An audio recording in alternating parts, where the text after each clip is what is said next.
So, good morning and hello to everybody. So, on the behalf of the Nordic TSO strategy group, so I would like to wish you all welcome to this webinar. So, this webinar is the second one that we are organizing around the Nordic TSO strategy. And it's an important piece of this exercise that we are doing. We started the preparation of the strategy last autumn, about a year ago. And then we defined what would be the scope of this work. So the focus of the strategy is wind development and sector integration. So those are the two main pillars of how do we enable the achievement of the climate goals and the energy transition that is following from this climate target.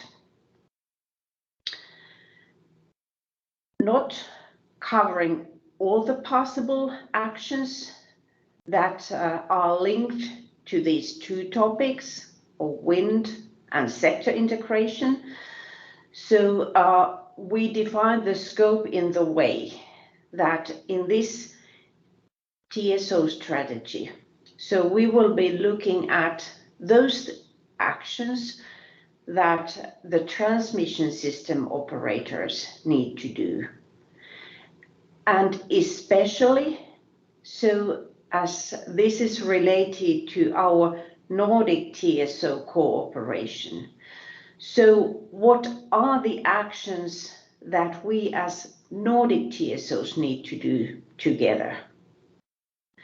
We all understand that there are plenty of things that fall under the scope of other parties or are such that, for example, the Nordic TSOs will individually perform.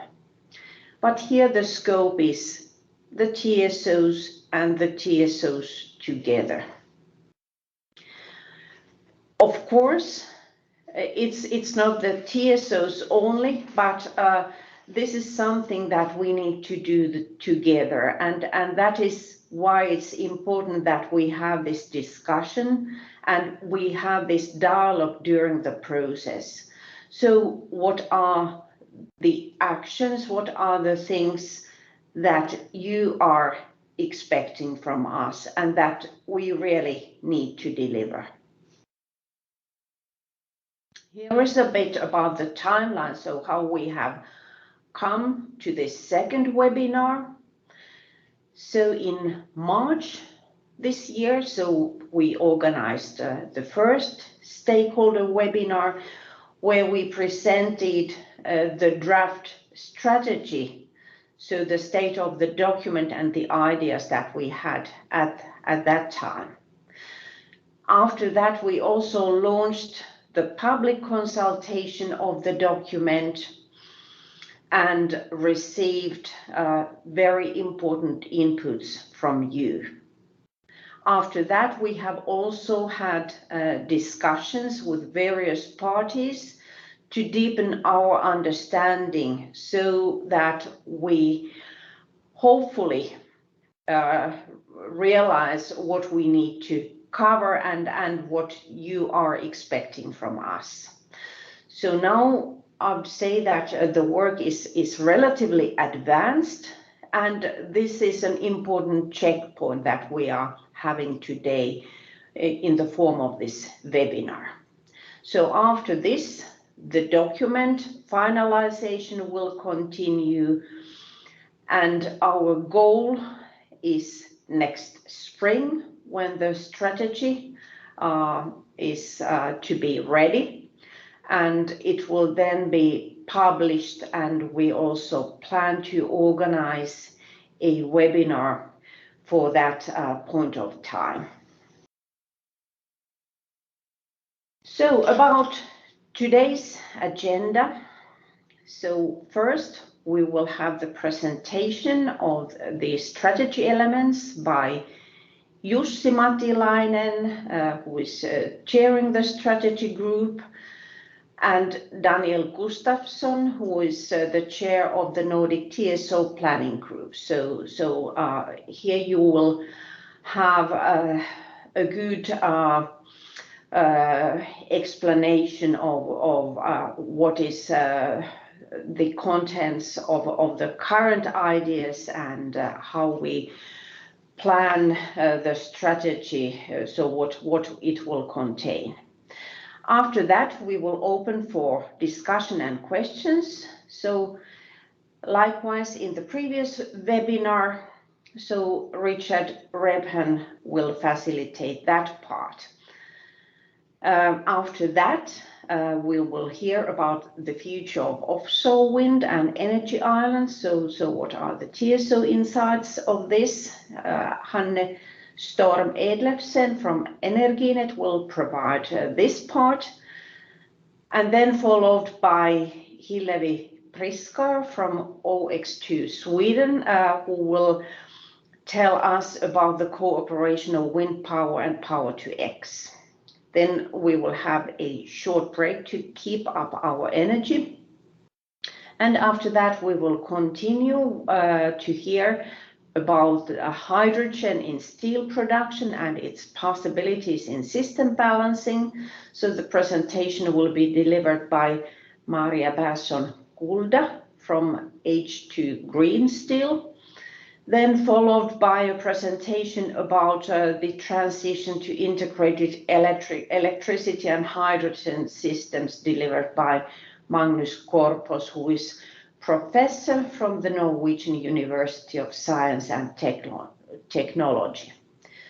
So at that point, we are at the end of the webinar, so there is still place for general discussion and conclusions. So I will try to collect certain pieces during the webinar and conclude them at the end, and also sum up briefly what then will be the next steps.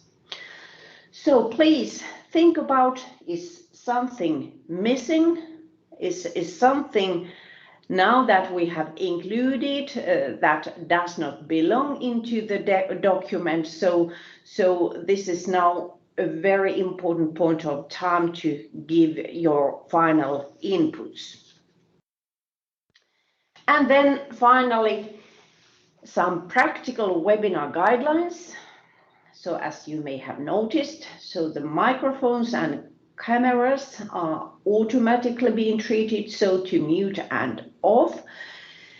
But we encourage you to be active, so either post your questions or comments to the chat, or then use this raise hand feature to take the floor, and then you will be able to use your microphone and camera. And when you speak, so please turn your microphone and camera on, introduce yourself, and then afterwards, please remember to turn off your microphone and camera. And we will also have polls during the webinar, so please be active and participate and give your feedback into those. So I wish to all of us a very good and interactive webinar. So we are here together developing a better future and a better Nordic electricity and energy market and sector. Thank you.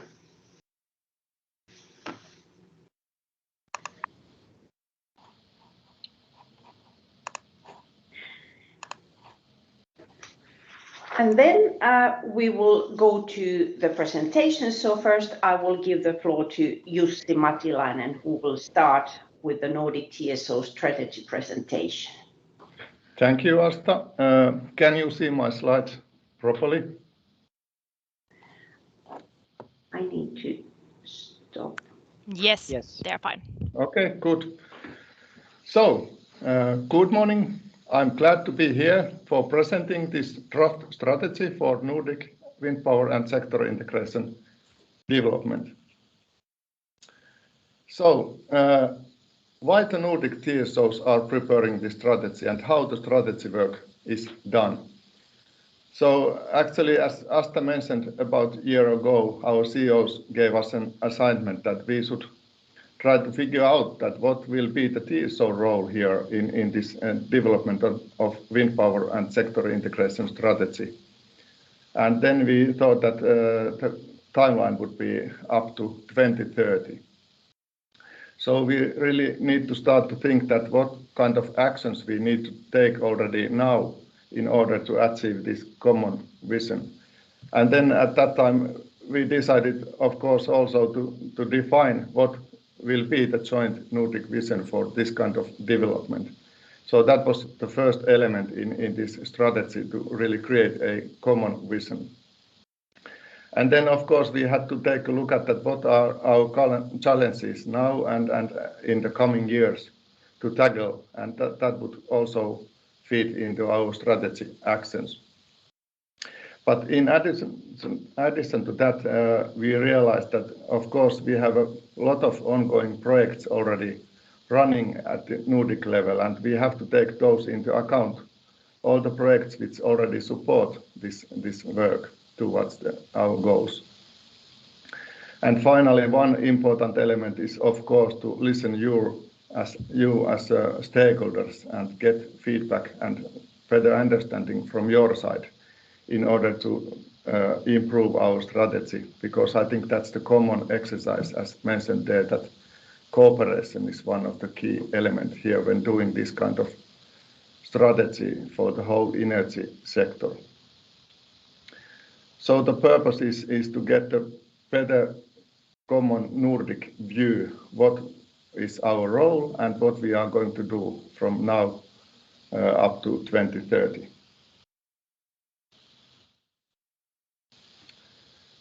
This picture illustrates how the different key elements in the energy transition are linked together. And if you take a look at the bottom line, this big wheel is moving towards common climate goals in the Nordic level. And this wheel is pushed by the technology development, which is one of the key driver here. And in the middle of the wheel, you can see the energy grids, which is not only the electricity grid, but it also contain gas or hydrogen grid and maybe also the heating, cooling grids. So it's the whole system. And these grids are, of course, the backbone for the whole energy system in future, and they connect all the elements together. And now if we take a look at of those four main elements here inside the wheel. First, there is electrification, which is kind of must if you would like to clean the power system and energy system. So electrification is needed in industry side, in traffic, and also in the heating side in order to get rid of the fossil fuels. But the electrification requires then more electricity, and then that could come in the Nordic case from wind power. And so the wind power is one of the main player here, but the challenge for us is of course that it's variable. And then we have a flexibility, which is the third element, which then enables the large-scale integration of wind power and also ensure the system security for the whole energy system. And then finally, there's sector integration, which enables us to get even more flexibility from different energy sectors. But also the sector integration is obvious if you think about the electrification from the different sectors. And this finally, this sector integration enables new business opportunities for many of us.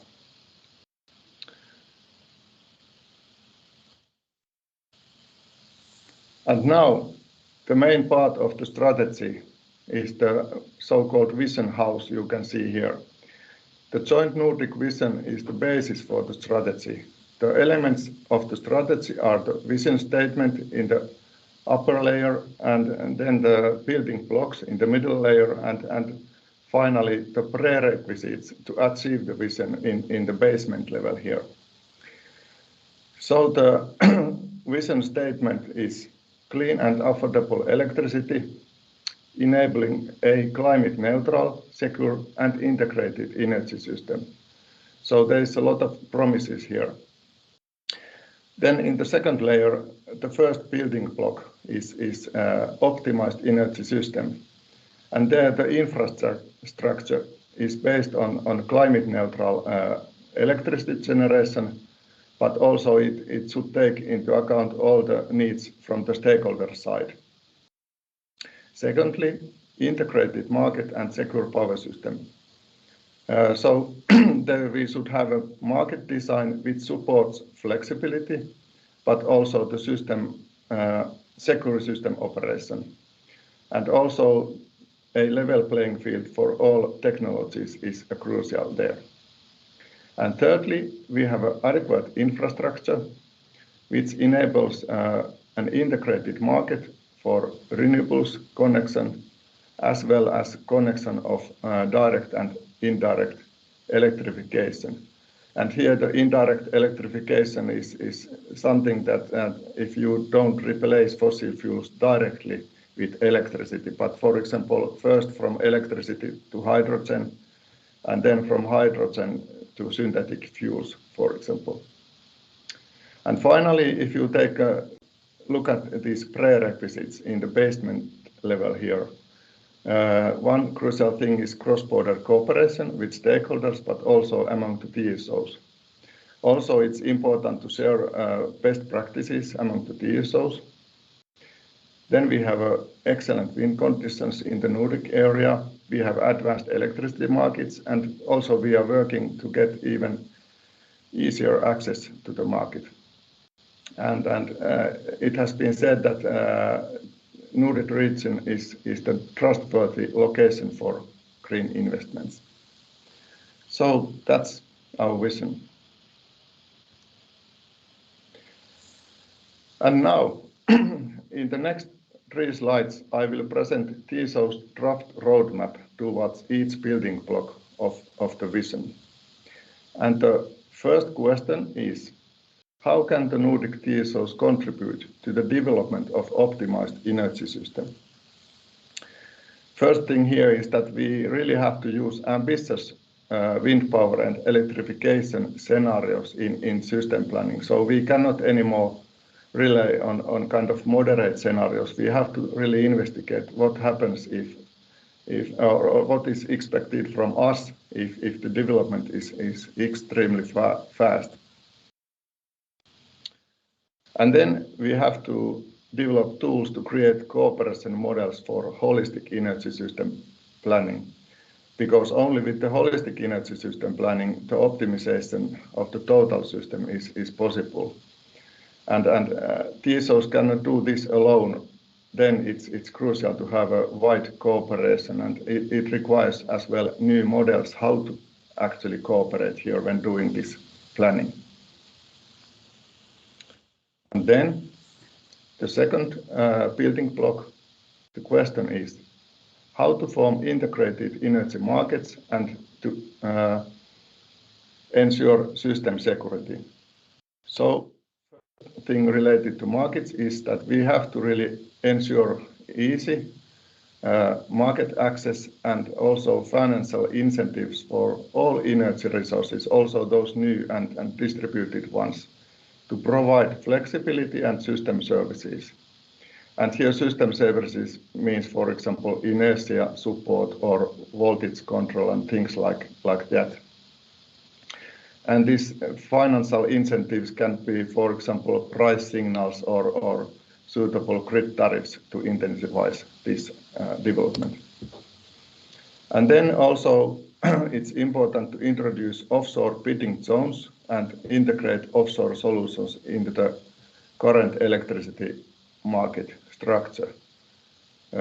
So that's very important if you think about the large offshore wind hubs, so that they can be treated within existing market design.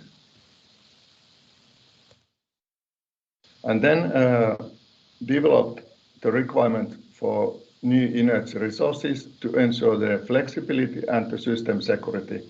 So now we jump from the market side to the system security side, and that's one crucial action there. If we have a kind of new type of resources, for example, electric vehicles, we really have to think what are the requirements to them in order to get out the potential flexibility from them. And also, if you look, think about, for example, disturbance situation, then how do they, in the best way, support the system security if something happens? And finally, create tools to monitor flexibility and forecast it also at the Nordic level. So I think that we have some forecast methodologies already in the national level, but we would like to have a big picture in the Nordic level and good understanding about the flexibility in the coming hours, days, and even weeks. And this is especially important now when we have in a transition phase of this development, because we have to learn that how much we can rely on the flexibility from the market side. And then the last third building block from the vision house.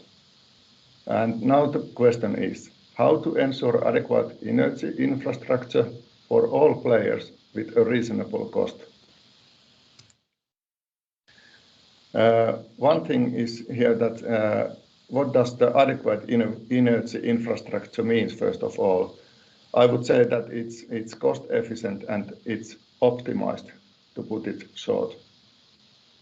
But first action here is that we have to implement best practices to really get everything out of the existing system so that we can optimally utilize the existing system. And here the example could be, for example, dynamic line rating, which help us to really measurement the temperature of the line and utilize the cooling effect of wind so that we can at some point of time loading the overhead line even more. And the other examples could be, for example, series compensation of overhead lines. And another thing is to use the full transmission technology mix for further grid expansion. So we have done already and utilized largely different kind of technologies, but some examples of new technologies or solutions could be to utilize higher voltage level or to build, for example, internal DC lines, things like that. So we have to be aware of new technology possibilities if they have a better performance or lower cost, or perhaps in best case, both of those.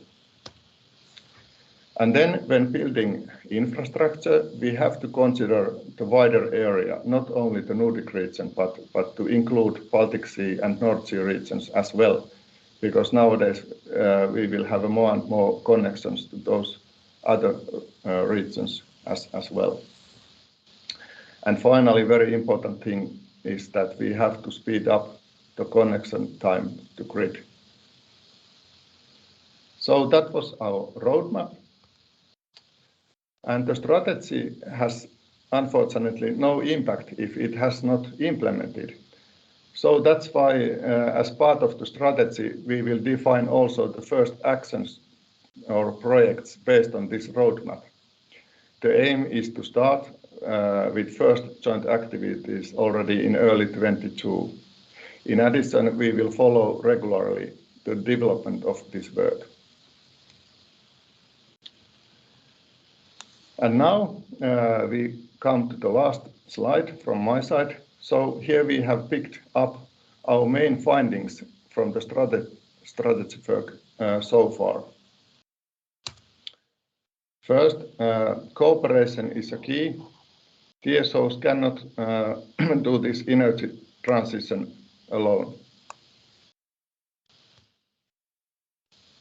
Secondly, the Nordic energy system with its strengths is an attractive region for the green investments. And then we will ensure that there is an adequate infrastructure and transmission capacity available for the efficient market and large-scale RES.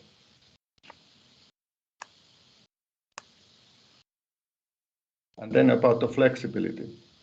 Flexibility is needed not only from the consumption side, but also from the energy storages and dispatchable generation. So all resources should be utilized. And then easy and equal market access and other incentives are needed to unlock the flexibility potential of all different energy resources.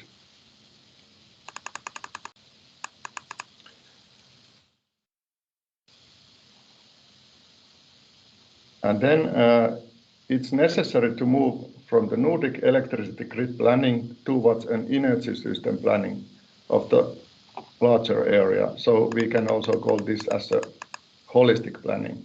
This means that the Baltic Sea and North Sea regions, as well as all energy sectors, are considered.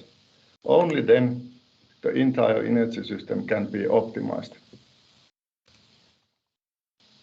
And last but not least, we will streamline our processes to make grid and connections available in time. So, thank you for your attention. Thank you a lot, Jussi. And now it's Daniel who will present the summary of the stakeholder input. So the floor is yours, Daniel. Thank you. Do you see my screen? Yes. I just need to turn on my camera.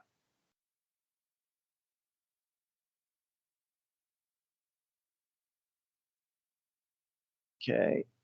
Do you see me now? Yes. I need to do like this and this and this.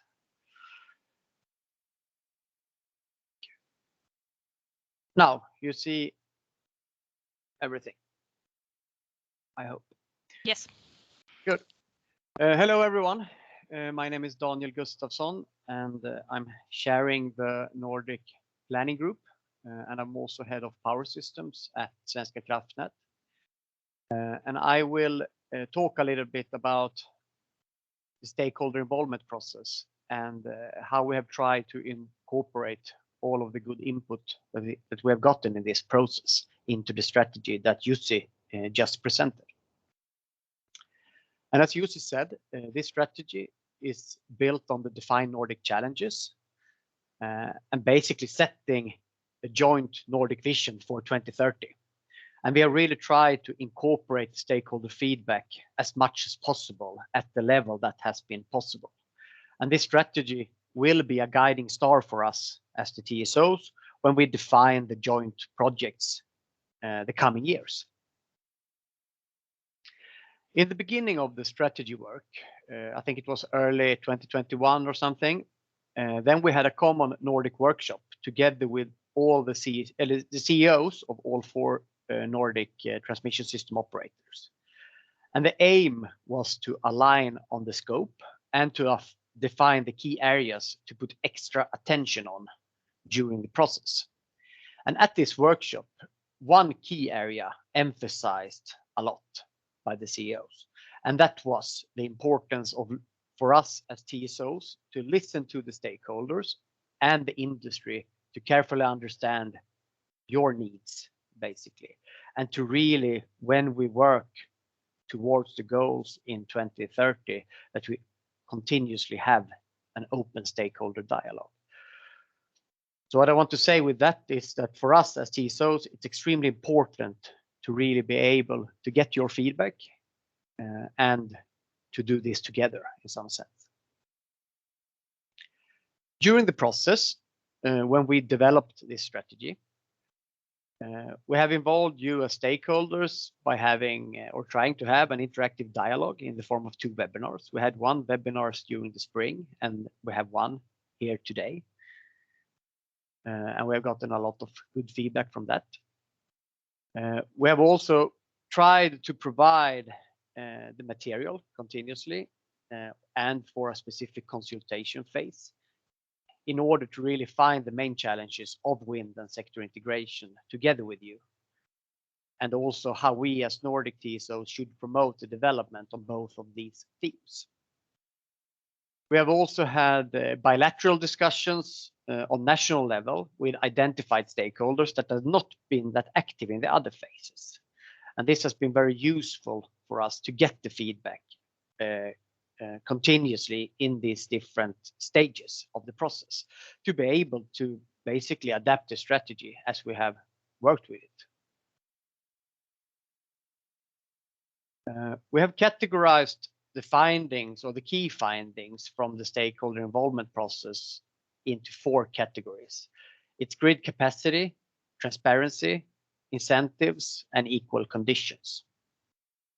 And now I will try to summarize quickly the feedback that we have gotten in these different categories. For the grid capacity, you have promoted the importance of ensuring efficient use of existing transmission capacity and to reduce the margins and optimize the system. Basically, to introduce more flexibility in both production and consumption to operate the grid in a better way. And also the importance to use digitalization for these optimized operations. So simplified, you want us to run the grid more efficiently with the existing infrastructure.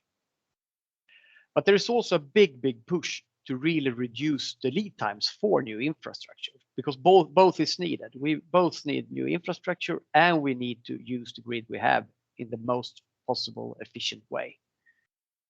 Today, the transition to more renewables, as you know, is very fast. And the electrification in the society in general is increasing.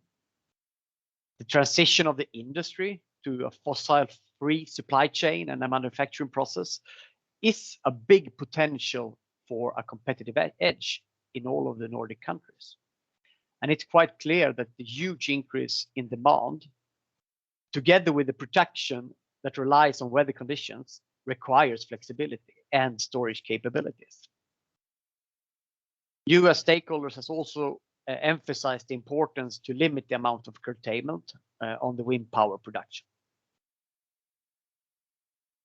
In the transparency section, there is a big wish for increased transparency and a limitation of uncertainty, basically to allowing for better investments in the power system. We should also have improved transparency on future tariffs, market designs, regulatory changes, capacities, and so on.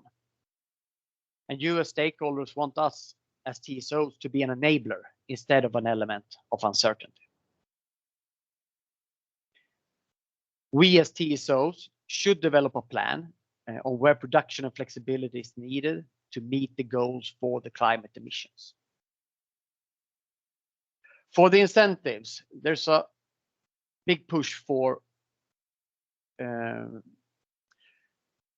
sharing best practices on how to utilize flexibility, both for wind and flexible demand, and to ensure the correct incentives for providing this flexibility. The tariffs should reward flexibility and efficient localization. Basically, a connection based on conditions is better than no connection at all. So that's something we will bring with us in this.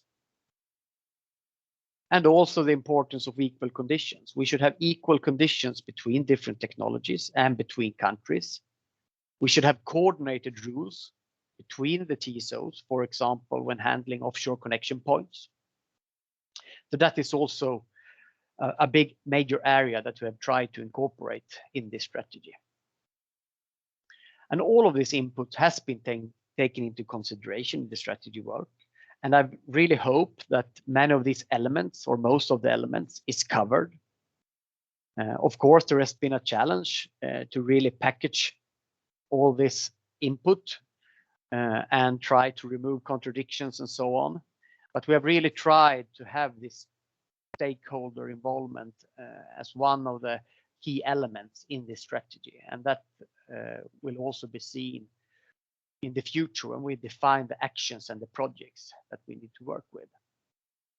So I really look forward to continue to drive the energy revolution together with you all. And I really want to emphasize that a joint effort is needed to be able for us to succeed. No one can do this alone. We need to do it together. So with that, I want to really thank you all for providing really good feedback and an active dialogue. And we will work together with this for the coming years to come. Thank you. So thank you a lot, Daniel. So now we are then ready, a bit advanced, to start our discussion and questions part, and Richard is there ready to facilitate that. So please, Richard, the floor is yours. And please, as told at the beginning, so you can use the chat for comments and questions, or you can raise your hand and then pose your question or comment in the Teams. So let's start. Thank you very much, Asta. First of all, I just want to draw your attention to the chat. In just a few seconds, there will be a link to a Microsoft poll that we would like you to participate in. And the question that is put to you is, out of the strategic actions that was presented today, that if I'm counted right, were 10. If you were to choose at the most 3 of those, which do you think are the most prioritized ones? And by that, helping us in the prioritization of the actions.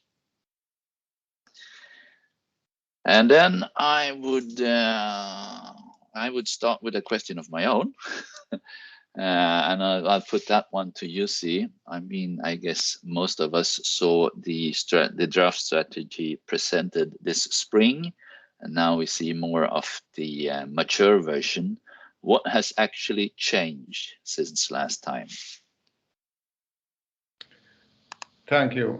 So I think that first of all, we start to work with 2 groups, with sector integration group and wind integration group. And then last spring, we put those groups together in order to even more try to get a kind of one common joint strategy, because wind power and sector integration are strongly linked together. So I think that was first thing, that we tried to merge those 2 issues even better together. And then, of course, we collected all the feedback from the stakeholder webinar last spring, as well as consultation. And then we went through those carefully and look at it if there is some missing elements in our strategy. And we tried to take those into account in our strategy. And also you can see that the strategy now is there is much less actually those actions or activities. So they are put more on the strategic level.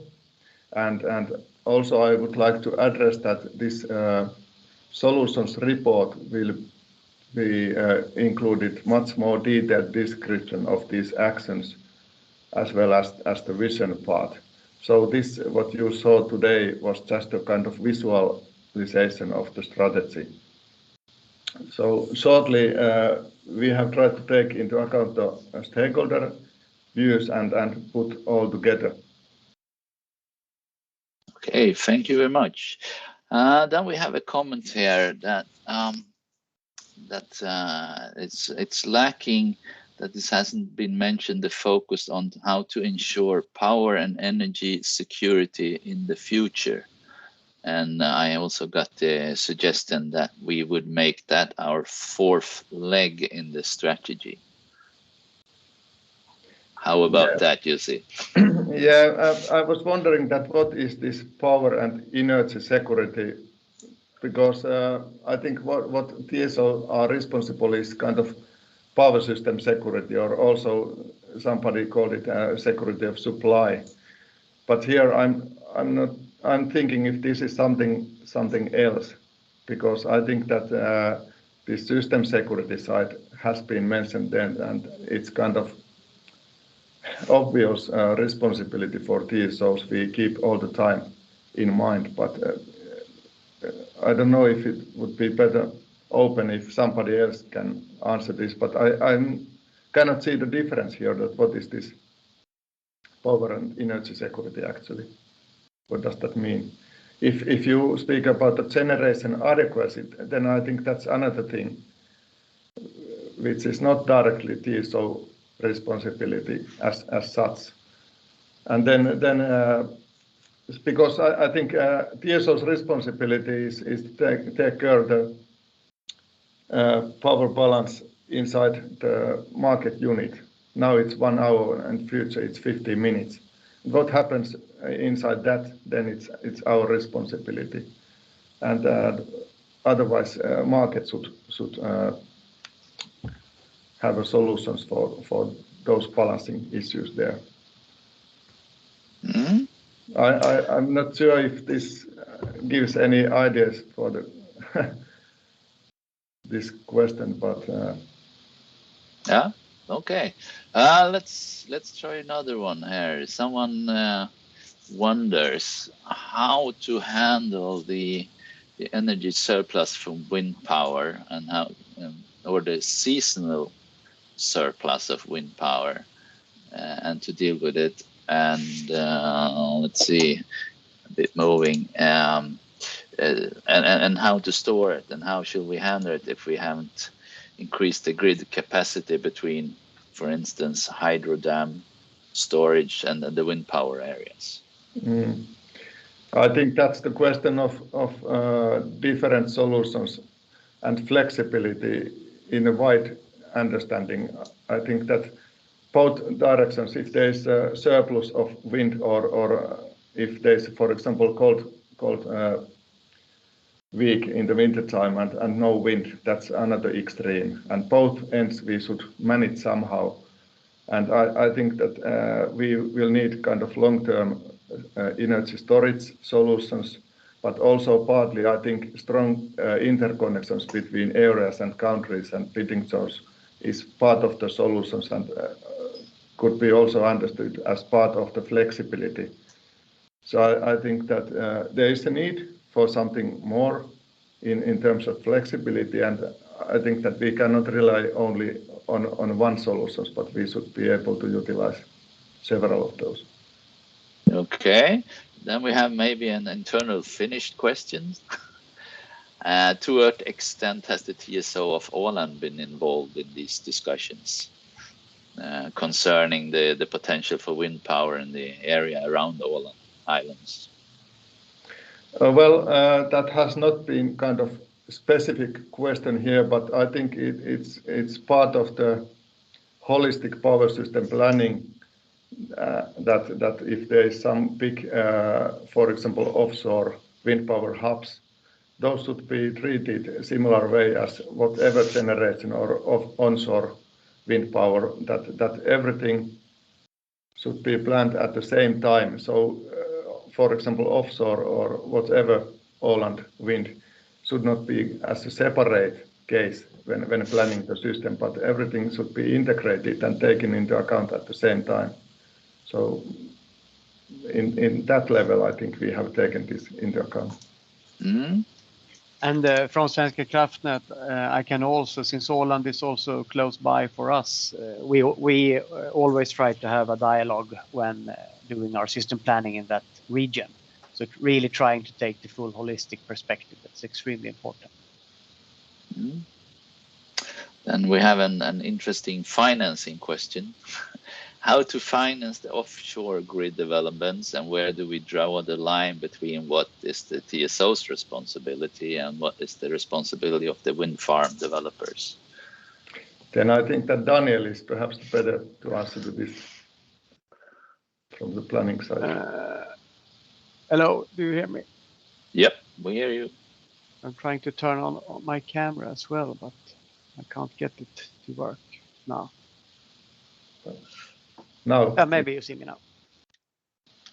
Of course, the financing part is extremely it's different in all countries, I would say. But maybe some of you noticed that yesterday the Swedish government announced a new mission or a new task for Svenska Kraftnät. So in Sweden we will have a concept where the TSO will basically build connections, offshore connections, and finance that through the tariff. So everyone will contribute, and then the wind producer will finance the park itself and then the connection to this offshore connection point. But it's a bit tricky, this question, since it's very much controlled by all the national legislations as well. But I can really push to go and try and read information that was posted in Sweden, because with this setup, stuff will get moving now. I foresee that. So it will be an interesting future related to offshore, and we will of course learn from each other as well, related the best way of having the bidding zones and financing and so on. But let's touch this topic, system planning. The question was here, what do we include in when you present the system planning, you see? Or I guess maybe I didn't hear it this time, but the word holistic planning methodologies. We're only talking about the electricity system or also the hydrogen side, or? Yes, I think that the aim is to somehow to try to optimize the whole energy system, including heating, gas, and traffic, as well as traditional power system sites. But of course, we as electricity TSOs cannot be responsible for everything, and we have a certain area of responsibility. That's why I addressed already the cooperation. But the aim is, of course, to try to look at all together that what is the most optimal way to build the infrastructure, for example. And one example is that we in Finland are now trying to plan together with gas TSO what would be the optimal solutions for future, looking different kind of scenarios and simulating different possibilities, how the infrastructure should be built. And that's kind of first exercise towards kind of holistic planning that takes into account not only the electricity part, but all the other parts as well. That's one dimension. Then of course, this geographical dimension, as I mentioned, that we are more and more linked to neighboring areas, and the market is more harmonized towards the European electricity markets, and that's another dimension to integrate as well and take into account in the planning. So we have somehow tried to consider those kind of neighboring areas as well. And then I have a question here. Of course, the demand of electricity is increasing, and we need a security of supply, but nothing comes for free. How does this strategy ensure cost efficiency and that we get the most of the money we put in? Yeah, that's a good question. And again, I think that our strategy is kind of TSO strategy, and we are focused mostly on the activities that TSOs are responsible and can have an impact. And in the strategy, we have mentioned several times also cost efficiency, but I think that's related on the cost efficiency of keeping the security of supply and the building new infrastructure or utilizing existing infrastructure as cost efficiently as possible. But then, of course, another side of the coin is new demand, new generation, and things like that. And of course, then there is a discussion of different kind of incentives and support schemes. But I think that's not that much in the TSO area anymore. Perhaps our task is to keep tariffs in reasonable level and keep the business as cost efficient as possible. So then there is a kind of impact on the investors as well, because our part is then affordable in a way. And the electricity price, then that's one question, of course. And there is just another 100%. No, I have a question here whether the gas TSOs have been included in the strategy discussions or not. I would say not directly. Somehow we have had some discussions, but this strategy work was now planned for electricity TSOs only. But perhaps that can be the next step, or some kind of future pilots could be done then. But in this strategy, we are purely, this has been made among the electricity TSOs. I mean, out of these 10 strategic actions that have been presented, I guess that some of them, the TSOs are more in control of than others and succeeding. But in which of them would you say, maybe an unprepared question, would you need the most help from the audience here or from the market? Which ones need the most cooperation? Well, I think that one example is, of course, this holistic planning, because then it's all the time the question that okay, we have the responsibility of electricity infrastructure, but if we try to optimize together, then that's the obvious example that we cannot do that alone. And then, of course, there's actually several examples. One is this example of forecasting the flexibility. Then it requires a lot of data from the external parties as well. So without this data and measurements from those energy and flexibility resources, we cannot do any estimation or forecasts. So that's another type of example how we are dependent on the stakeholders and the market side. Then I have a question. Richard, yeah, sorry. I can also mention something, and it's related to all the different scenarios and all the estimates that we do on what is going on. I think we can improve the cooperation there as well, so that when we do our scenarios, it's actually based on the real data that is out there.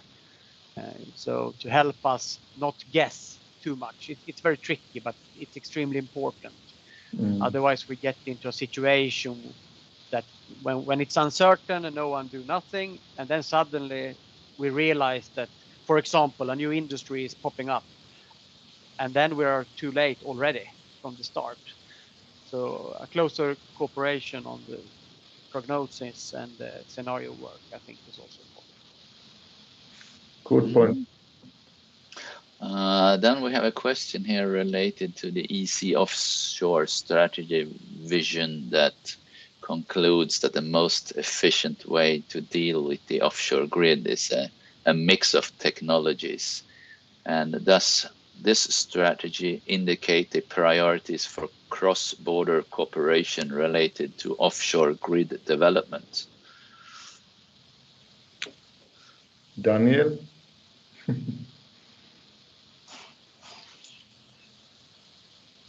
I need to these offshore strategies.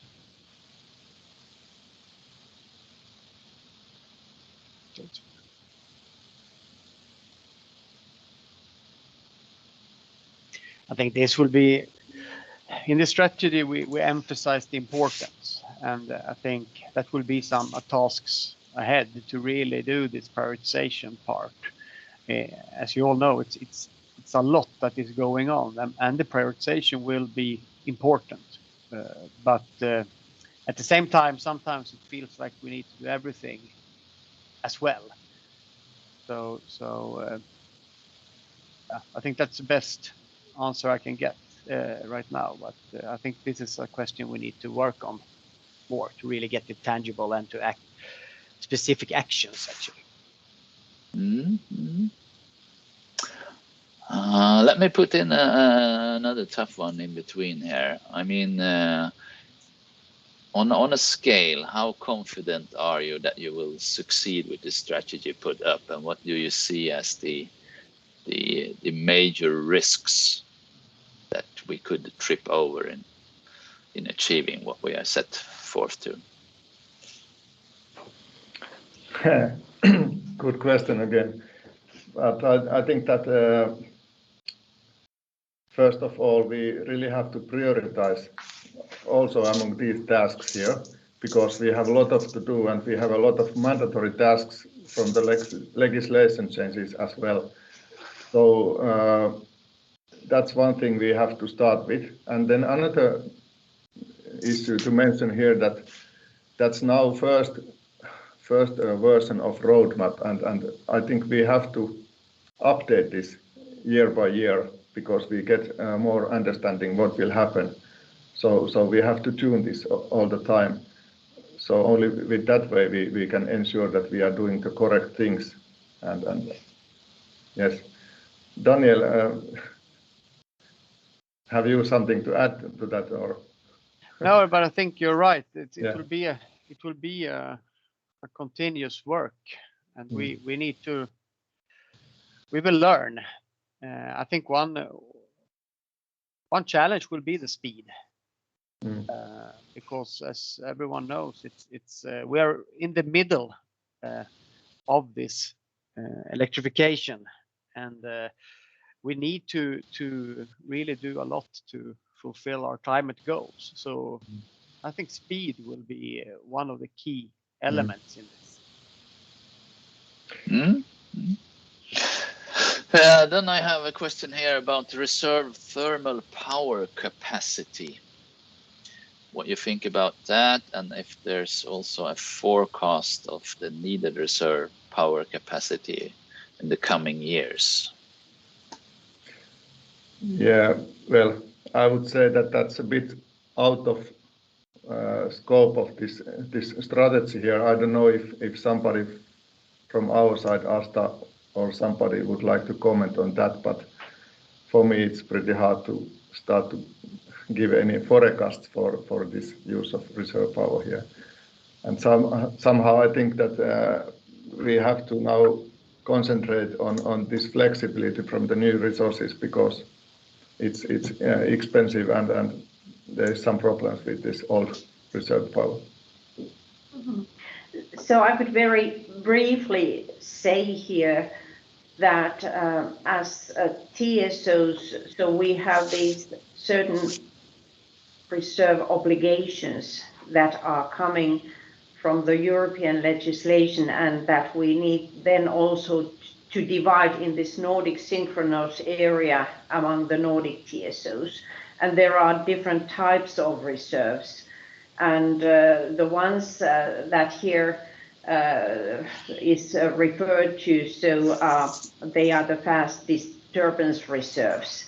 So what we are currently doing is that we are developing the reserve markets, so among the Nordic TSOs. So there is this big Nordic balancing program that is developing the AFRR, so automatic frequency restoration reserves, and the manual ones, and the regional markets first, and then our accession also to the European market platforms, and then some additional types of reserves are also in the focus. And the target, of course, is that we do as much of the procurement in a market-based way as possible. But what we have learned so far is that as this variability in the system is increasing, so also the need for various types of reserves that can then provide the needed flexibility, so that is increasing. Mm-hmm. Then I will try to, I think maybe it's a comment, to try to put it into a question, and it's concerning, let's say, the surplus over the year. I mean, there's a focus on wind power here, and we talk about flexibility and batteries, but it's kind of a short-term storage of energy.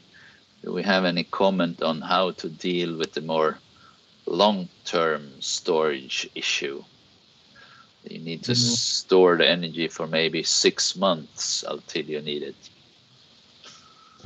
Yes, I think that long-term storage is an issue. Of course, hydrogen could be one option there to store it to produce hydrogen. But also, I think it's the kind of planning issue that what is the demand and what is the business case to build more wind power, and if there's issues on good circumstances, good conditions, then I think that they are developing hand in hand, that because of good wind conditions here in the Nordic region, it's wise to build new wind power, and then it's also wise to invest on new demand like hydrogen or whatever, and then both are developing, and in that way we can achieve these goals. But yes, I think that long-term storage thing is one focus area also in this strategy. We have noticed that that's one kind of missing piece, how to store long-term energy. Then we come to a topic that includes nuclear power. Since there are different views or strategies in the different Nordic countries concerning nuclear power, does this complicate this strategic discussion and how to plan for the future? That we are dealing with nuclear power in different ways in the Nordic countries. I think now we are jumping to the next level from this wind power and sector integration strategy. If we speak here that we should move from the electric grid planning to holistic planning, then this question is more related on the planning itself, that once you are planning how to do this and how to take into account nuclear power and other things. I think that's just a scenario work more or less, but I don't know, Daniel, if you have something to add, but somehow I think that's but it's I agree, it's scenario work, and then I can promote, I think it's in 3 weeks or something like that, we will present the Nordic common scenario work. Basically, when we all TSOs in the Nordics, we do our scenarios and try to predict the future in the best possible way. And then, for example, how will the nuclear evolve? How will the water, how will the wind production evolve? That is covered in the scenario work, and then that will be incorporated into the national planning. And that's why it's so important that the scenarios are as close to the future as possible. It's extremely hard, but it's and there we need stakeholder help. Yeah. Then we come to a capacity question that is of the type: how do you make sure that you really hold your promises?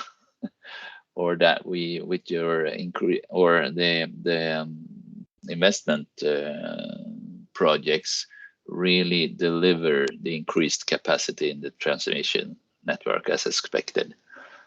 Because we are currently, someone here is anticipating that some of the bottlenecks come as surprises for us. Maybe I can say something about that one. And it's it's also in some sense related to the fast changing power system and our long lead times as well. And also it's related to the amount of investment that we now are doing in the power system that in practice are forcing us to do outages. So we have a system now that is changing a lot, and we are doing a lot of outages that changes the flows in the system. It removes the bottlenecks are moved. What we have anticipated 10 years ago when we created a project to remove some kind of bottleneck, we see now that maybe some things have changed. Maybe the flows are a bit different, and then we need to adapt. So I think here we need to be more agile if possible. We need to have shorter lead times to be able to really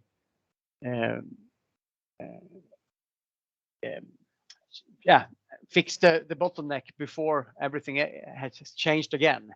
And then we need to handle the outages in better ways and in smarter ways. I'm pretty sure that we will see increases in capacity, but we have had a situation, especially in Sweden now, when we have done a lot of investments, but the capacities, you feel like they are decreasing. So, also to add to that because building new transmission capacity takes some years, and perhaps the needs can be quicker for different reasons, then we should utilize those different tools to kind of temporarily increase the capacity or take more out of the existing grid or use flexibility or whatever different tools. So I think it's the combination of speeding up the building time and the whole process, but also to utilize different tools to tackle better the existing grid with some flexibility and technologies. To really combine the measures that can be done fast by optimizing how we run the grid together with the investments that are planned that will come. And perhaps the third element is to continuously update our scenarios with strong cooperation with stakeholders, so that we have a better and better understanding what is happening, and then we have more and more time to react and start new projects and so on. So I think that's the third element here. Okay, let me put in the last question before we sum up. It said here that it's appreciated that we cooperate and present a common Nordic strategy. Can we foresee further Nordic cooperation and harmonization, for example, concerning procurement of ancillary services? Who would like to answer this? Asta, maybe? She's in the middle of it. Sorry, I did not hear the question. I was just typing because we have some problems with the voice. So sorry, could you please repeat? So it was appreciated that we have a strategy for wind power and sector integration. Can we foresee further Nordic cooperations on other topics, for example, procurement of ancillary services? Yes, and this is something that we are, I would say, very heavily cooperating currently. So we have this Nordic balancing program, which is a very, I would say, massive cooperation project among the 4 TSOs. And that is covering the frequency restoration reserves. And there we are currently building the Nordic market platforms and creating, so the plan is to create Nordic markets, and then together as Nordic market then to join the European one. So this is one thing, and the cooperation will next year also cover other reserve types. So we have just recently agreed that we will start a feasibility study that covers the frequency containment reserves and also the fast frequency reserve. So the idea is to see that as we have now national markets, so what are then the things that we need to have a joint Nordic market? So we are really working on these reserve market issues together. Perfect. And since you're already in the picture, Asta, I will hand over to you to introduce the next speaker. Thank you, and I was so happy to have these questions and comments, so they are really important to us. And now I hope that everything is functioning. So the next speaker is Storm Erlefsen from Energynet, who will tell about the future of offshore wind and energy islands, so a very topical issue. So Hanne, the floor is now yours, and I hope that everything is now functioning well.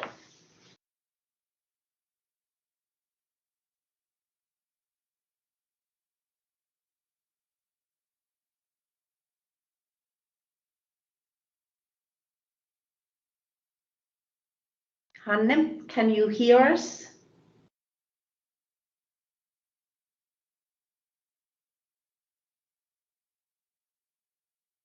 So I learned that Hanne had been having problems with the sound. I can also see that Hillevi Priskar is online. So if I don't hear anything about Hanne at the moment, so I'm here. Very good. So please now the floor is yours, and we are eager to hear about the cooperation of wind power and power to X. So the floor is yours, please. Thank you for having me, and it's good to be flexible, right, which we are showing here. I will try to share my presentation. I'm Hillevi Priskar. I'm a country manager for OX2 Sweden, and I will talk a little bit about OX2 as well in the presentation. So if you don't know what OX2 is, it's okay. But first of all, I will get this going. Do you see my presentation? Not yet. No.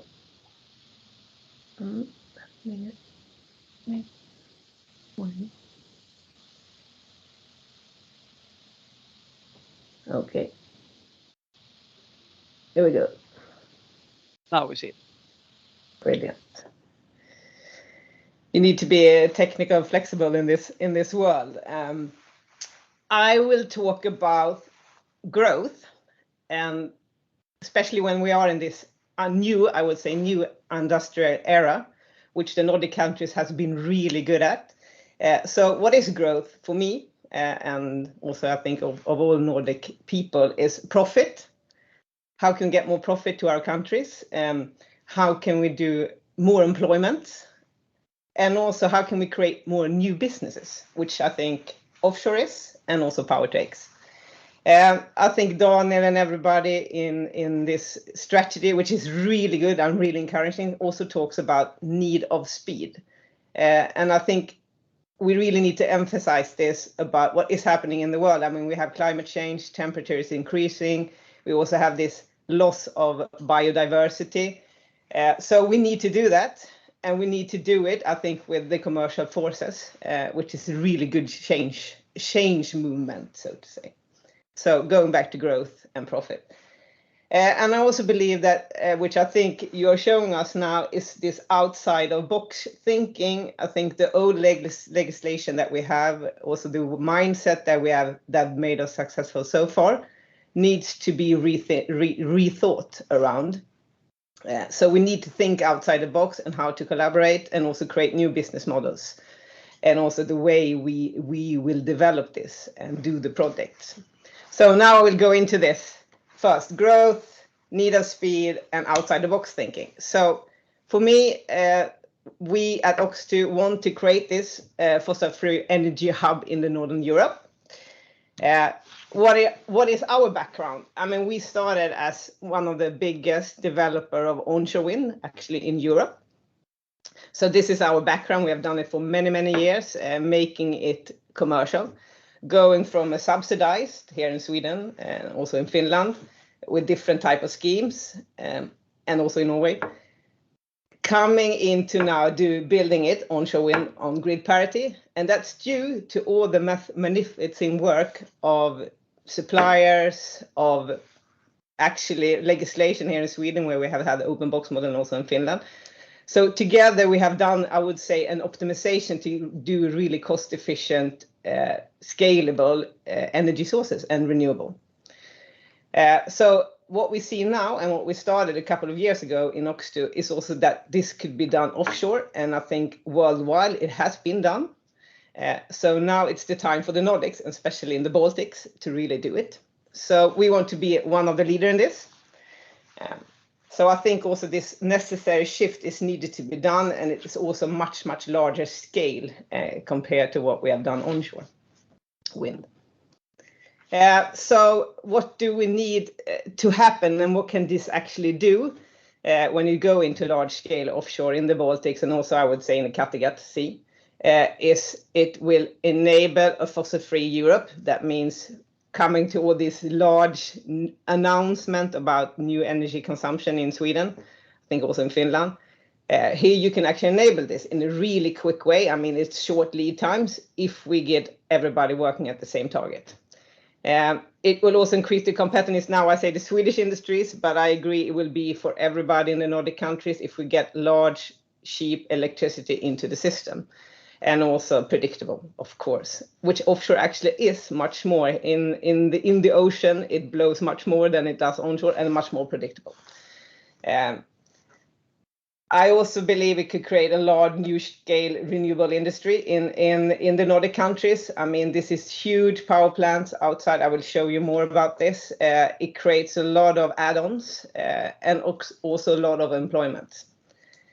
We can also make a safer defense. That means that we can expand our lines of defense. When you come, you have new methods out in the sea to actually do, I mean, biofuels for the marine ships and so on. So it could create a better defense. I will come back to that as well. Also making use of ocean as a natural resources. I think, as we all know, that the Baltic Sea is the most polluted ocean, but also are not used. I mean, we are not using today our resources as we should. And coming back to that, the Baltic Sea is the most polluted. I think coming down with these large scale energy producers, you could also start making hydrogen, Power-to-X, which I will come back to, but also putting down oxygen into the ocean. So we are doing now pilot scales in this, so that could actually increase the biodiversity where we do our projects, which I think is a really good add-on. I will go to the next slide. I don't know, let me see here. I mean, coming back again, I think to growth is that we have the electrification. I think if you want to do large scale production, you also need somebody that could use it, which we now have. A lot of you here guys are doing that.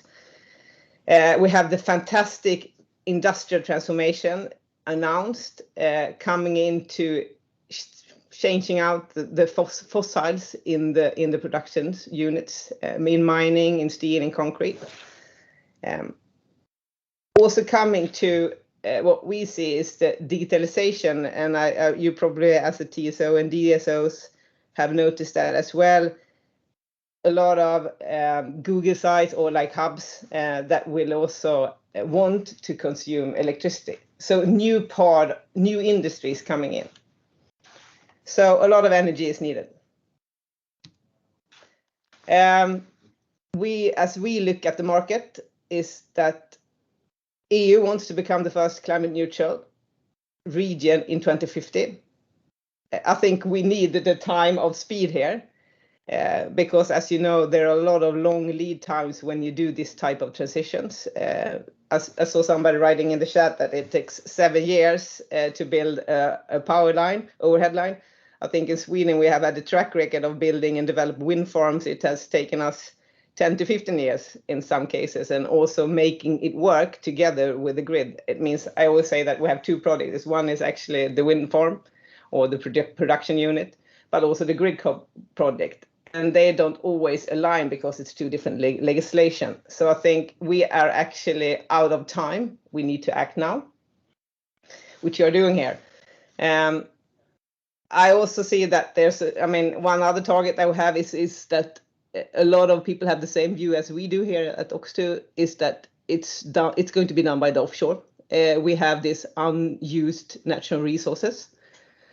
So let's start planning for it. And then it will be a large scale industry with a lot of profit, with a lot of employment. So, it is growth. And in Sweden, we have gone to this target, but I don't think we really have started planning. I think you are doing it now and we are doing it. So we need to really act now.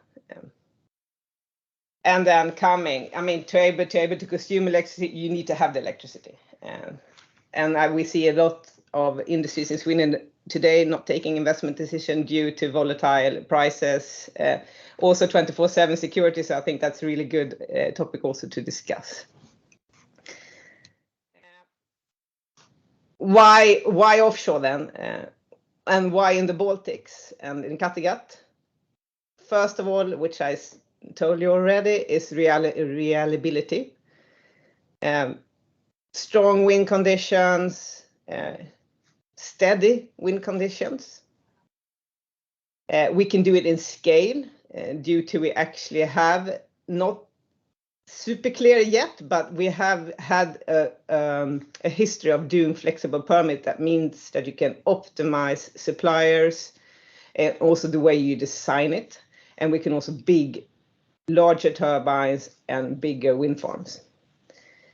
We today have now, I will show you our portfolio, but we will hand in our applications for Galate-Galene. This is actually in Kattegat, which will produce 5 times as much as the Porteous hydropower. That means this is really large scale.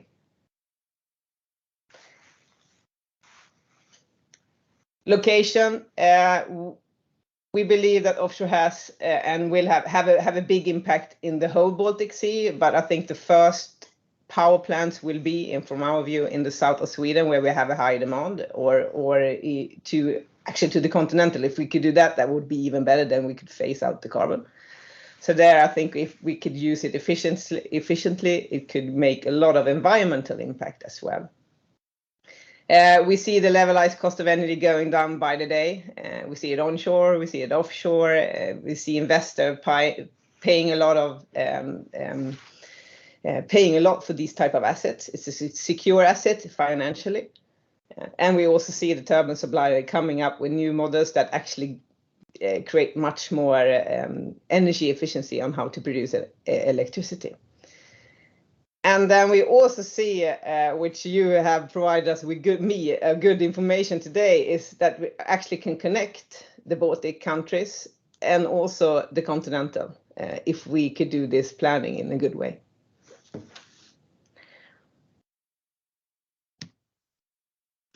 Coming back also to defense, I think many people think about just the profit, right? Or building this, but I also believe this could strengthen the countries of how we can defend ourselves.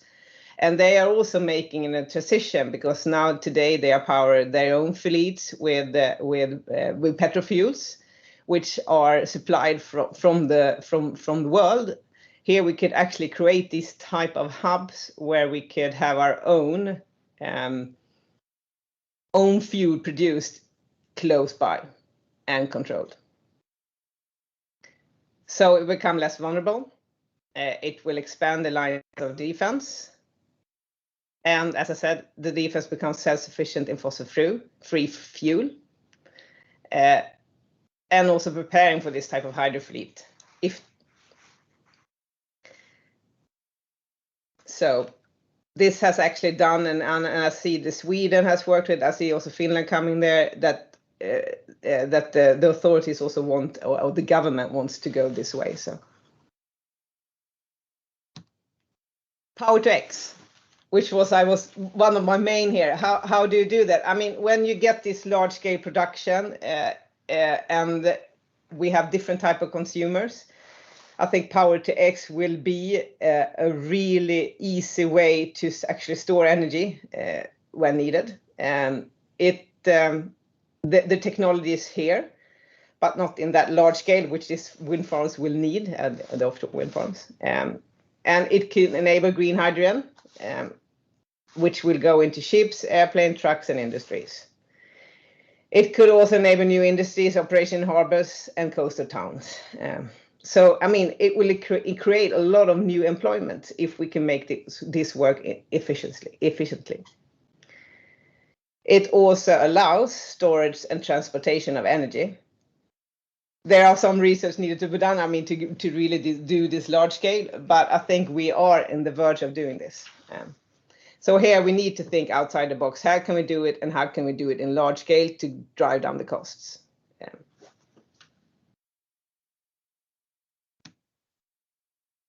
Coming to one of these, what I said, outside the box thinking, but also sense of urgency. I mean, I think one of the biggest EU target, which is the driver behind this, is actually also biodiversity, not only climate change. I believe with all the projects that we are doing, when you build this type of infrastructure, you can actually work with increasing the nature impact as well. That means that you could put down oxygen, so work building up reefs and banks, but also, I mean, we always, I think everybody who has worked a long time with planning systems knows that we always avoid sensitive areas, and also work a lot with that, with terms and conditions in our permits, in our operations. So there we will actually also bring know-how around how it looks like, because what I've seen, especially in onshore wind, which is my main background, but we also see that in offshore now, that we get a lot of information around the area. How does the marine life look like? How does the bottom look like? And what can we actually do to improve the conditions for life in this? And here, as I said, here you have some examples of that. Oxygen. When producing hydrogen, you will get a byproduct, which is oxygen. That could make a healthy marine environment. We see in some of our projects that the bottom is really dead. So here we have a directly impact of putting oxygen down. We could also see in many offshore wind farms that is already built that it becomes natural reefs, and also that the fish population will increase in that, and therefore also the bird life. One side business that I think is quite exciting, it's not our core business, but we could also start growing, I would say, mussels or algae that also could prevent this food lackage in the world. So a lot of opportunities. Oh, did I go wrong here? So what are we doing, and how are we pushing down so we can, I mean, this need of speed, which I talked about, and also I would say what we believe is a good profit pool for our business is that we started to do a really big offshore pipeline in the Baltics and also in Kattegat. We are a big team now doing this, a lot of number of employments, again, growth. And we have announced this 8.3 gigawatt portfolio in Sweden, and are also doing a lot of projects in Finland. We are developing this on risk compared to other countries where actually the country itself do tenders. Here we, as a developer, are pushing for this to happen. And we are also, as I said, some countries, for example, Poland, they have done this auction. We're also part of that. So we are a big part of trying to make it happen in the Baltics. And we will also try to make it happen in other countries as well. So I will talk a little bit about the projects, because we like projects here, and also that I think is how you make it done. So one of the projects is Aurora, which is now out in public hearing. As you can see, it's enormous amount of terawatt to be produced. and a lot of turbines to be built, transported. Cement is needed, so I really believe that Sweden will take a good decision on Cementa here as well. And grid connection coming in, and Daniel knows me well now. We have asked for a lot of grid connection to the Swedish, but also to the Finnish. And I think here we have an opportunity to build a Baltic grid when you have this enormous effect, and also can be part of doing that type of infrastructure build out. And we have also what I starting to do a demo together with Bushwick to actually do hydrogen and oxygen demonstration. And this puts what we say Gotland on the green map, an energy island.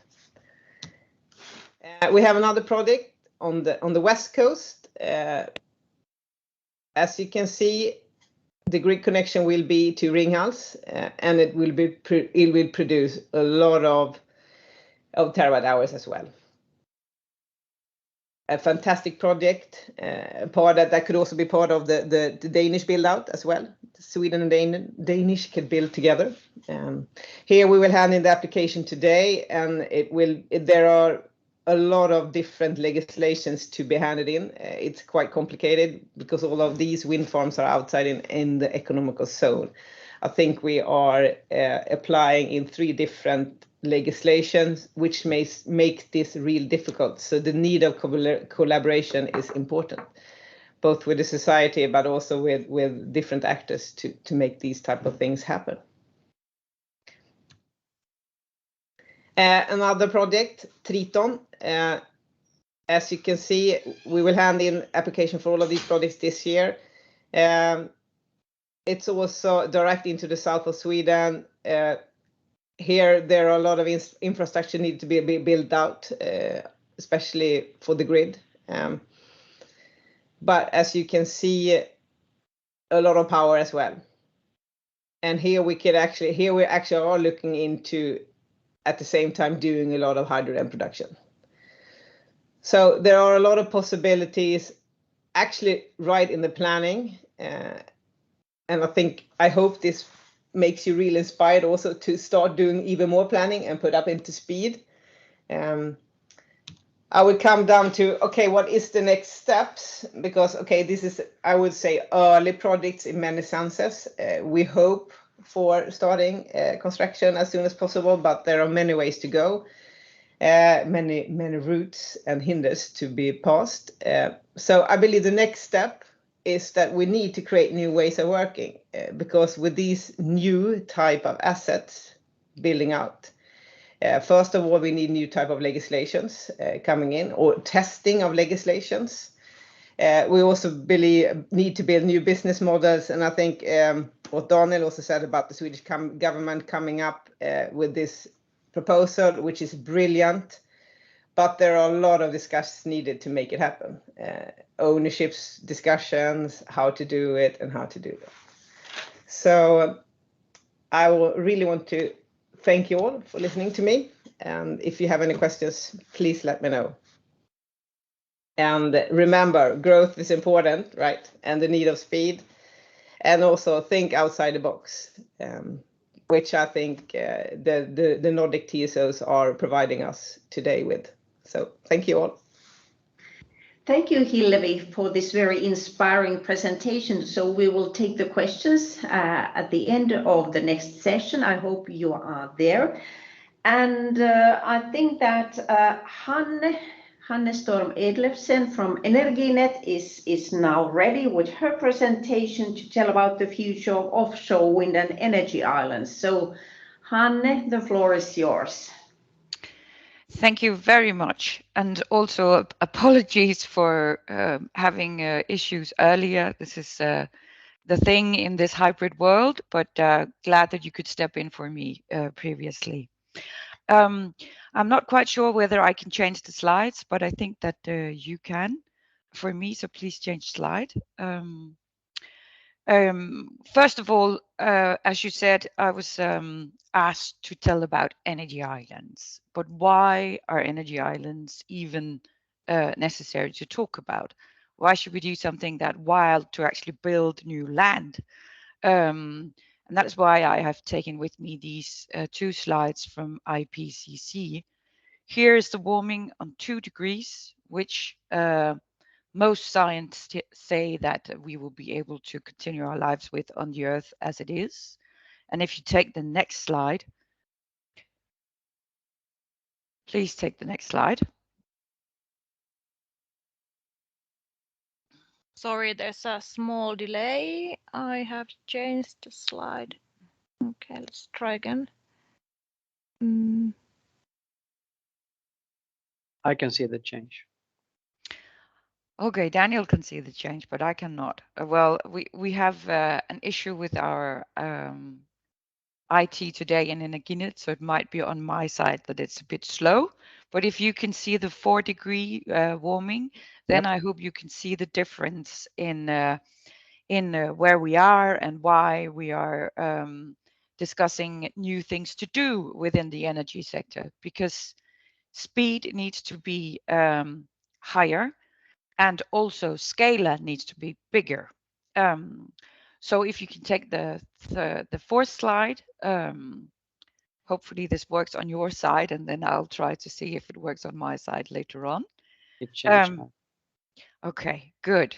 What we need to do to make sure that we reach our targets and only have 2 degrees of warming throughout the whole of the world, we need to put up 300 gigawatts of offshore RES in Europe by 2050. This means that we need to install 30 times as much capacity as we have now, which is way more each year than we're doing now, and meaning that we need to go up in both speed and scale, as I said before. And just to make people not too worried about all those windmills and what else you want to do out in the ocean, it's only about 3% of the space at sea in Europe that is needed for this offshore renewable. If you take the next slide, this is where the energy islands come in.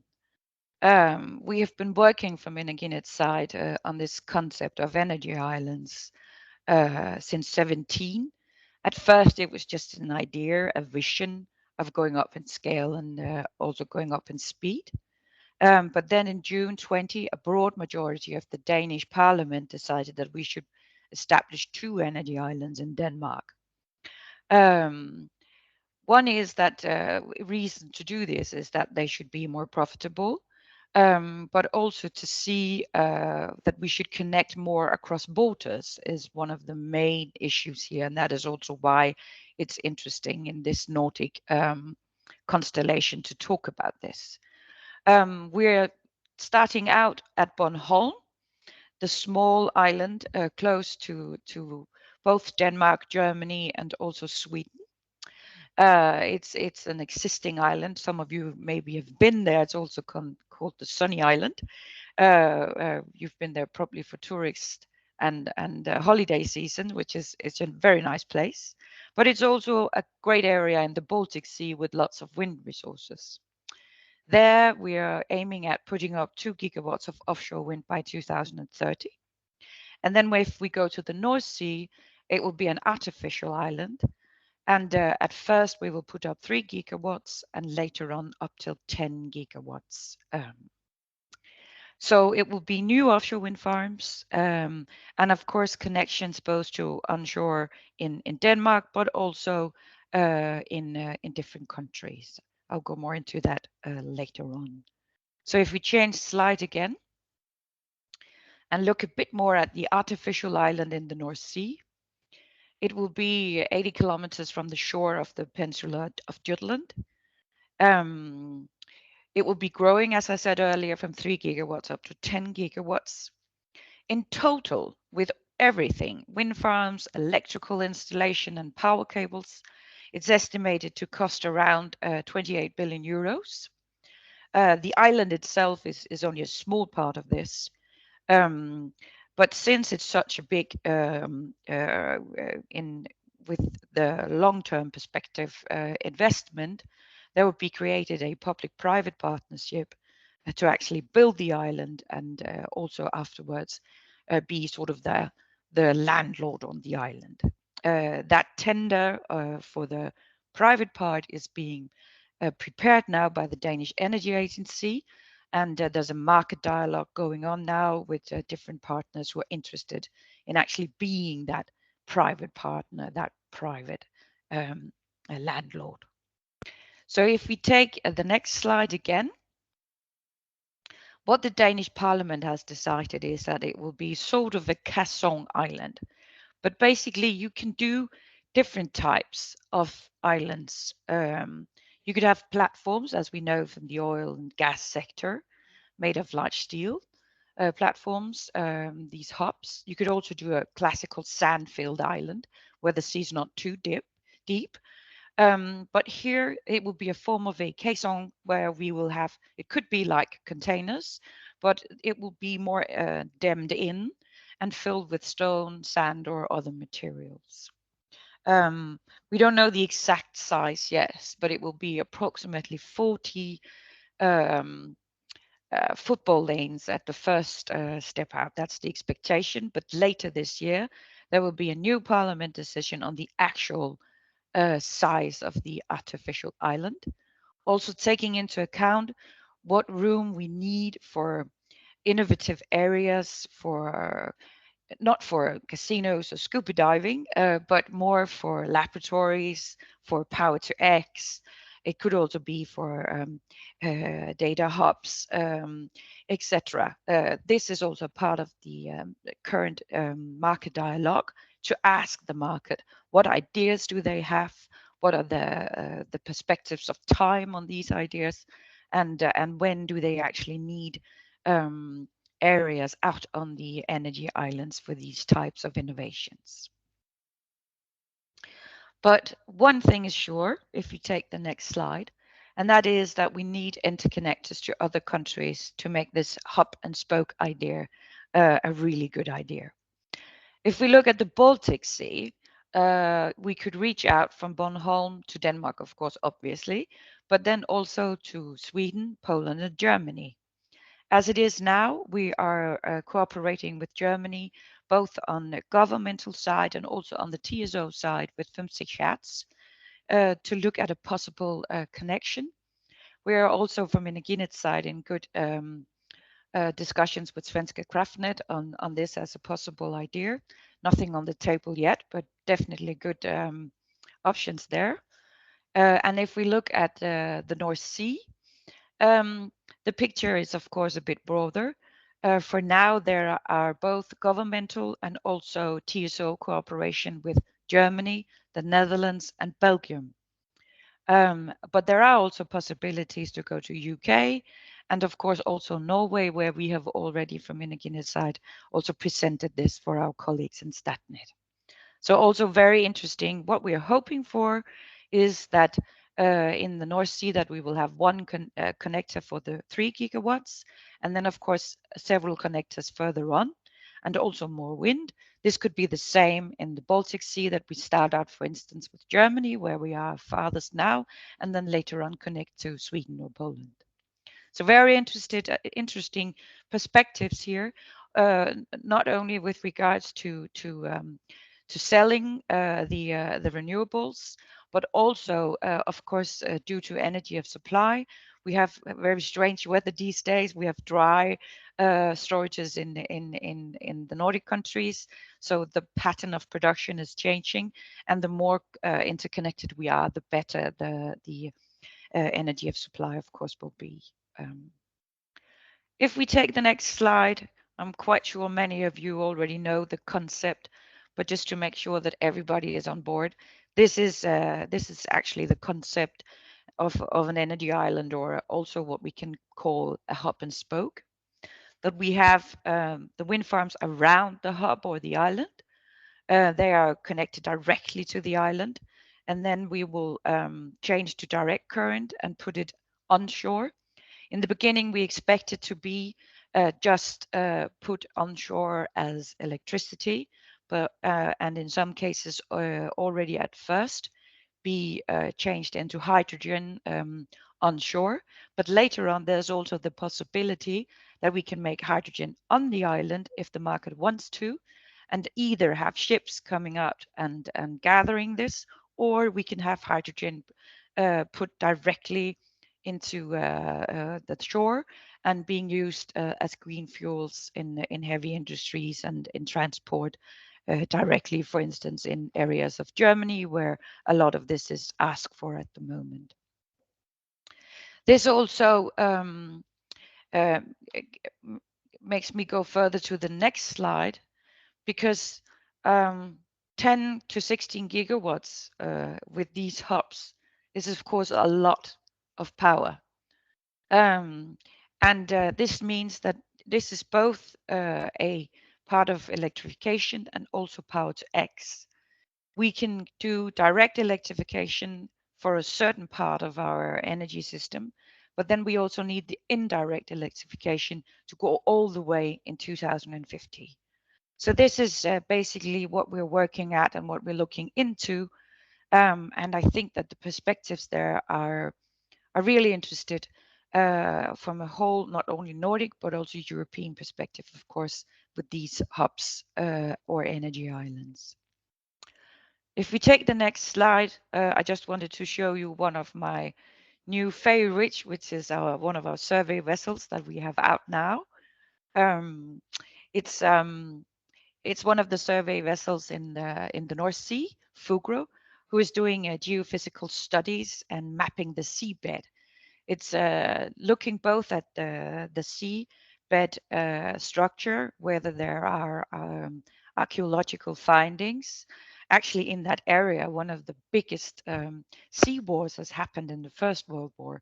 So we need to take care of these archaeological findings, but we also need to look at the actual seabed and see what all the perspectives are down there, what we need to be aware of and look at in the beginning. So these are one of the tasks that Energynet is doing at the moment, both in the Baltic Sea, we just started, but since May in the North Sea.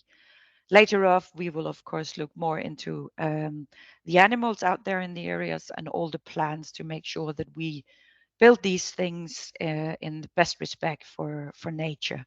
Otherwise, it doesn't make sense at all. So this is what's being done at the moment.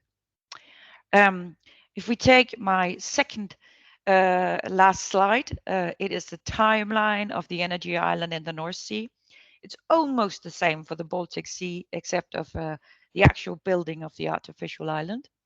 So what we're doing now is a lot of preliminary studies, both on our own side in Energynet and also in the Energy Agency in Denmark. We are doing these country outreach that I told you about possible interconnectors to other countries. And then, of course, we're doing all the environmental studies also. At the same time, the Energy Agency is preparing the co-ownership tender, where we also, as a TSO, who will be one of the main renters and one of the main users of land at the artificial island, at least in the beginning, we will also, of course, give specifications to this, but we are not a part of the actual tender process. Then later on, the preparing and building of the actual island will start, and we will, of course, also start the whole tender process of the converters, both onshore and also all the cables for the international connections offshore. Later on, the island will be ready, and we will start establishing the infrastructure, and the wind farms will be set up. And then hopefully as close to 30 as possible, the whole grid connection, the test and the buffers will be there. And in general, you should know that there are, of course, a lot of things in a huge project like this that needs to be developed and find out, and where we have to be creative and work together in different ways. So as much as we can do parallel and quicker than we usually do, we will, but we also need to make good preparations when we look into huge investments and also these grips where you change the whole landscape of the seas with such a big thing as an artificial island and all these windmills. So we also need to be well prepared. So if we take the last slide, if you start looking at the picture, I just wanted to show you the long-term perspective, because what we are working with is a vision that doesn't involve only one island, but several islands also on the long term, to make sure that we reach the 2050 goal on renewable energy. You can follow the work that both we are doing in Energynet and also in the Danish Energy Agency. And last but not least, also in the North Sea Wind Power Hub, where we are working together with colleagues from Germany and the Netherlands to develop the whole concept.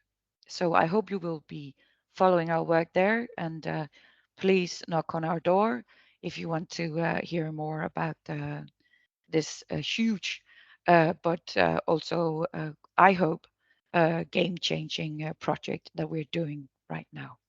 Thank you. Thank you very much, Hanne. So very interesting presentation, very topical one. So I think that it really raised a lot of interest, and I think also questions afterwards. So now, according to the agenda, we will have a short break, and let's be back at 11 sharp to continue with the remaining two presentations. So see you back at 11.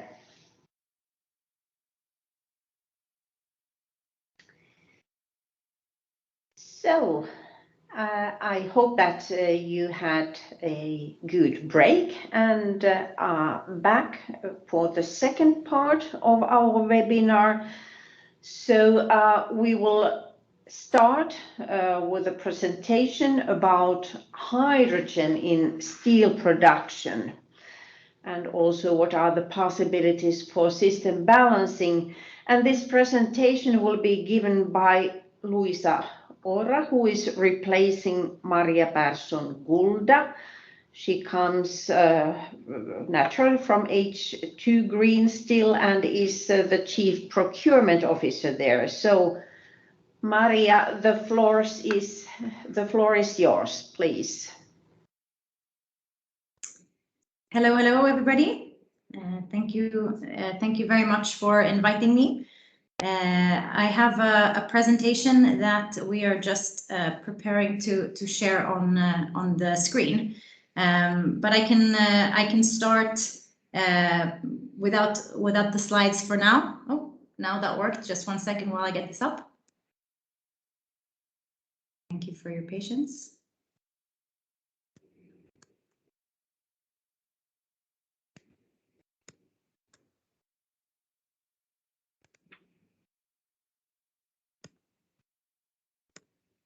There we go. I hope everybody can see my screen now. So H2 Green Steel, our purpose is to decarbonize hard to abate industries, and we are starting with steel. I will get back to why we frame it in this way, but this is the start of a journey for us, and we can go back to how this idea was born. The company H2 Green Steel was founded by Vargas, which are also the founders behind Northvolt. Northvolt is going to make batteries, and in discussions with the end customers of those batteries, mostly in the car industry, they realized that more and more industries are looking how to decarbonize their footprint. And in a car, after the engine, the second biggest driver of carbon dioxide is the steel in the car. So then they realized that here is an opportunity. Of course, the European Green Deal, with significant investment in the space, is another driver of this. And then also starting to look at what technological developments are coming up in creating steel that is actually green. And not so far away, we have the initiative of SSAB, LKAB, and Vattenfall called Hybrid that is piloting the introduction of hydrogen into the steelmaking process. And finally, a way to make steel that is common in the US, mini mill. In Europe, there haven't been any greenfield steel making companies over the past 50, 60 years. And there have been quite a lot of technological developments. And so combined with all these factors, we saw that there was an opportunity here. In the EU, the emissions from the steel industry are more than all Nordic emissions, all flights departing from the EU, and about half of all the cars. It is an industry that on a global level emits about 8% of carbon dioxide. So it is an industry that is ripe for disruption from a green perspective. What we are targeting is the flat steel market, and we have the potential, not just by ourselves, but to eliminate 200 million tons of carbon dioxide. Our main customer groups are thought to be automotive, commercial vehicles, white goods, furniture, and industrial equipment. So those are the end customers that we are working towards. And so where is the demand coming from? Of course, none of us have missed the consumer awareness of wanting to consume more green, but also the ETS carbon price is a driver of this. When we started this project last year, the price was at 25 euros per ton. Today it's already over 50, and estimates are pointing that it will get above 100 by 2030. And so this is, of course, a real cost that will affect many industries, and particularly the steel industry. So what are we going to do about this? We identified that northern Sweden has a unique advantage, and the reason is that it has an abundance of low-cost renewable electricity and is actually very close to high-quality iron ore deposits. And so building on the geographical competitive advantages in this region, we saw that there is an opportunity to create something unique here. Where specifically is in the Boden-Luleå region in Norrbotten in the north of Sweden. Here there is good land, connection to high quality grid, access to the iron ore, a big port that is used to handling large volumes, and of course world-leading expertise from organizations and universities close by. This is also very exciting for us in order to create a new growth vector in a region in the north of Sweden. And so what we want to do is to create leadership in the steel industry along multiple dimensions. The first is, of course, to electrify the process instead of the traditional way of steel making, which is today to burn coal. The next is to make use of or leverage as much as possible processes where we can be circular. And so we think about that in every step of our process. So part of the feedstock into our steel making is not only virgin iron ore, but also scrap that we collect from our customers in order to feed that back into the steel making process. We are in the very, very lucky position to be able to create and build a company from a blank slate, which means that we can bring in digitization from the very beginning. We don't need to go on a digital transformation of legacy systems. We can instead really build that in from the start. And then it's very important for us to have to be leaders in equality and diversity. We believe that creates a strong team, and that's across competencies and both backgrounds from where we come from previously. So how does it actually look like? As I mentioned, the traditional route of steel making is through a blast furnace, where you would burn coal and then make the steel in a basic oxygen furnace, BOF, and then cast and hot roll into a coil. The typical process is it emits about 2 tons of carbon dioxide per ton of steel. With an electrified route, you instead reduce the iron ore with hydrogen in a reactor, and you rather than stop and start several processes, you can create a continuous casting of steel coil, which leads to carbon dioxide emissions that are 95% lower. And it is important, this is the broader picture, that it's not just a process by itself. We, as I mentioned, have the inputs that are core to the region, so high quality iron ore from close by, renewable electricity into our electrolyzer, but then also that we use the byproducts of our process, for example, heat from the process, for district heating for the populations nearby, but also the circular scrap, as I mentioned earlier, coming back into the process. The unique element about our project, apart from having the opportunity of being a greenfield steel project, is that we will be building the world's largest electrolyzer, so 800 megawatts of capacity and storage. With 3 different technologies that are all integrated into one flow. And as I mentioned previously, the digitization is very important. So we are already now running simulations based on machine learning in order to optimize the performance for best financial and operational gains. The 3 different technologies that we will be using are alkaline, PEM, and solid oxide. They do have quite different aspects to them. Alkaline is the most mature. It's been around for the longest time. Good effectivity from a capex perspective. So relatively low capex, good effectivity, and you have a responsiveness that is in seconds of being able to scale up and down. When it comes to PEM, slightly less mature, but still on the way.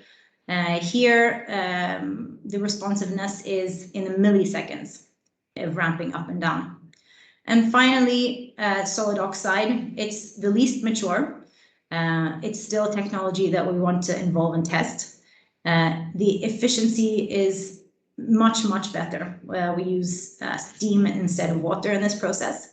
And the efficiency is over 90% versus around 70% for the others. This one we do not plan to ramp up and down, but we will be testing all of these, and this is unique as we will be integrating them directly into an industrial process. What's good about the steel process is, of course, that hydrogen is a gas that is used in the steel making. And so it's not just used as a intermediate storage. We already have 2 pilots up and running, and the first is in Tsos in the Luleå Technical University. And here it's given us an opportunity to test drive and integrate processes, so to access real data. And then on the right-hand side of the page, you see a pilot that we are running together with, among others, Ovako, Volvo, Hitachi, Enel. This is a 17 megawatt electrolyzer, so it's already one of the largest in Europe.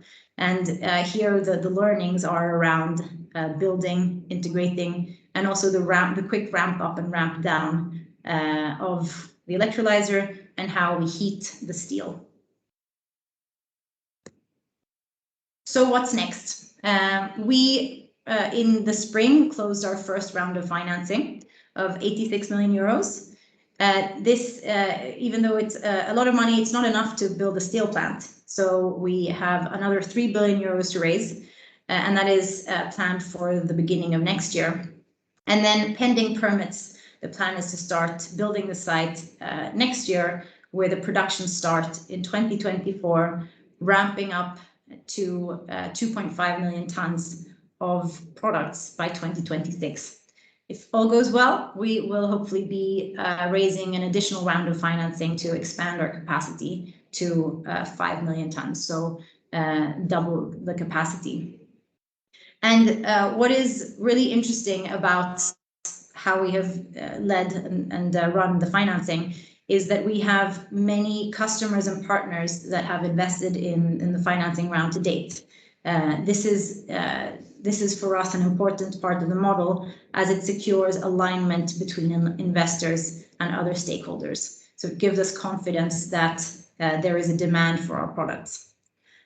It's also worth noting that, as I mentioned on the first page, that our vision is to decarbonize hard-to-abate industries, and we're starting with steel.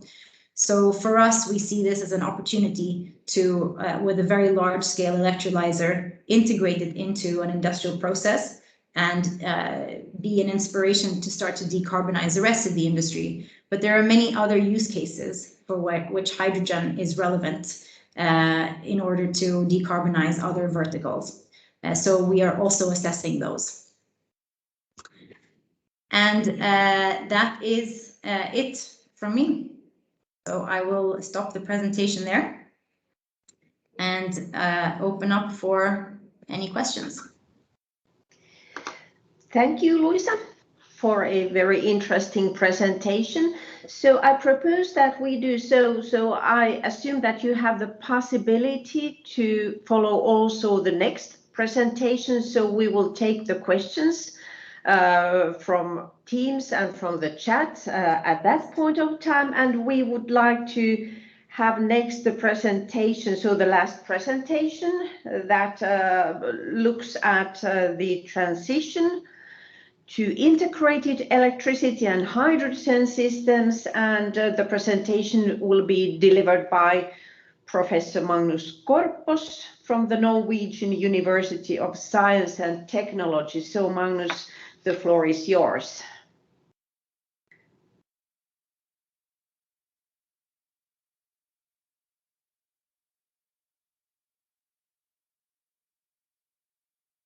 You are muted.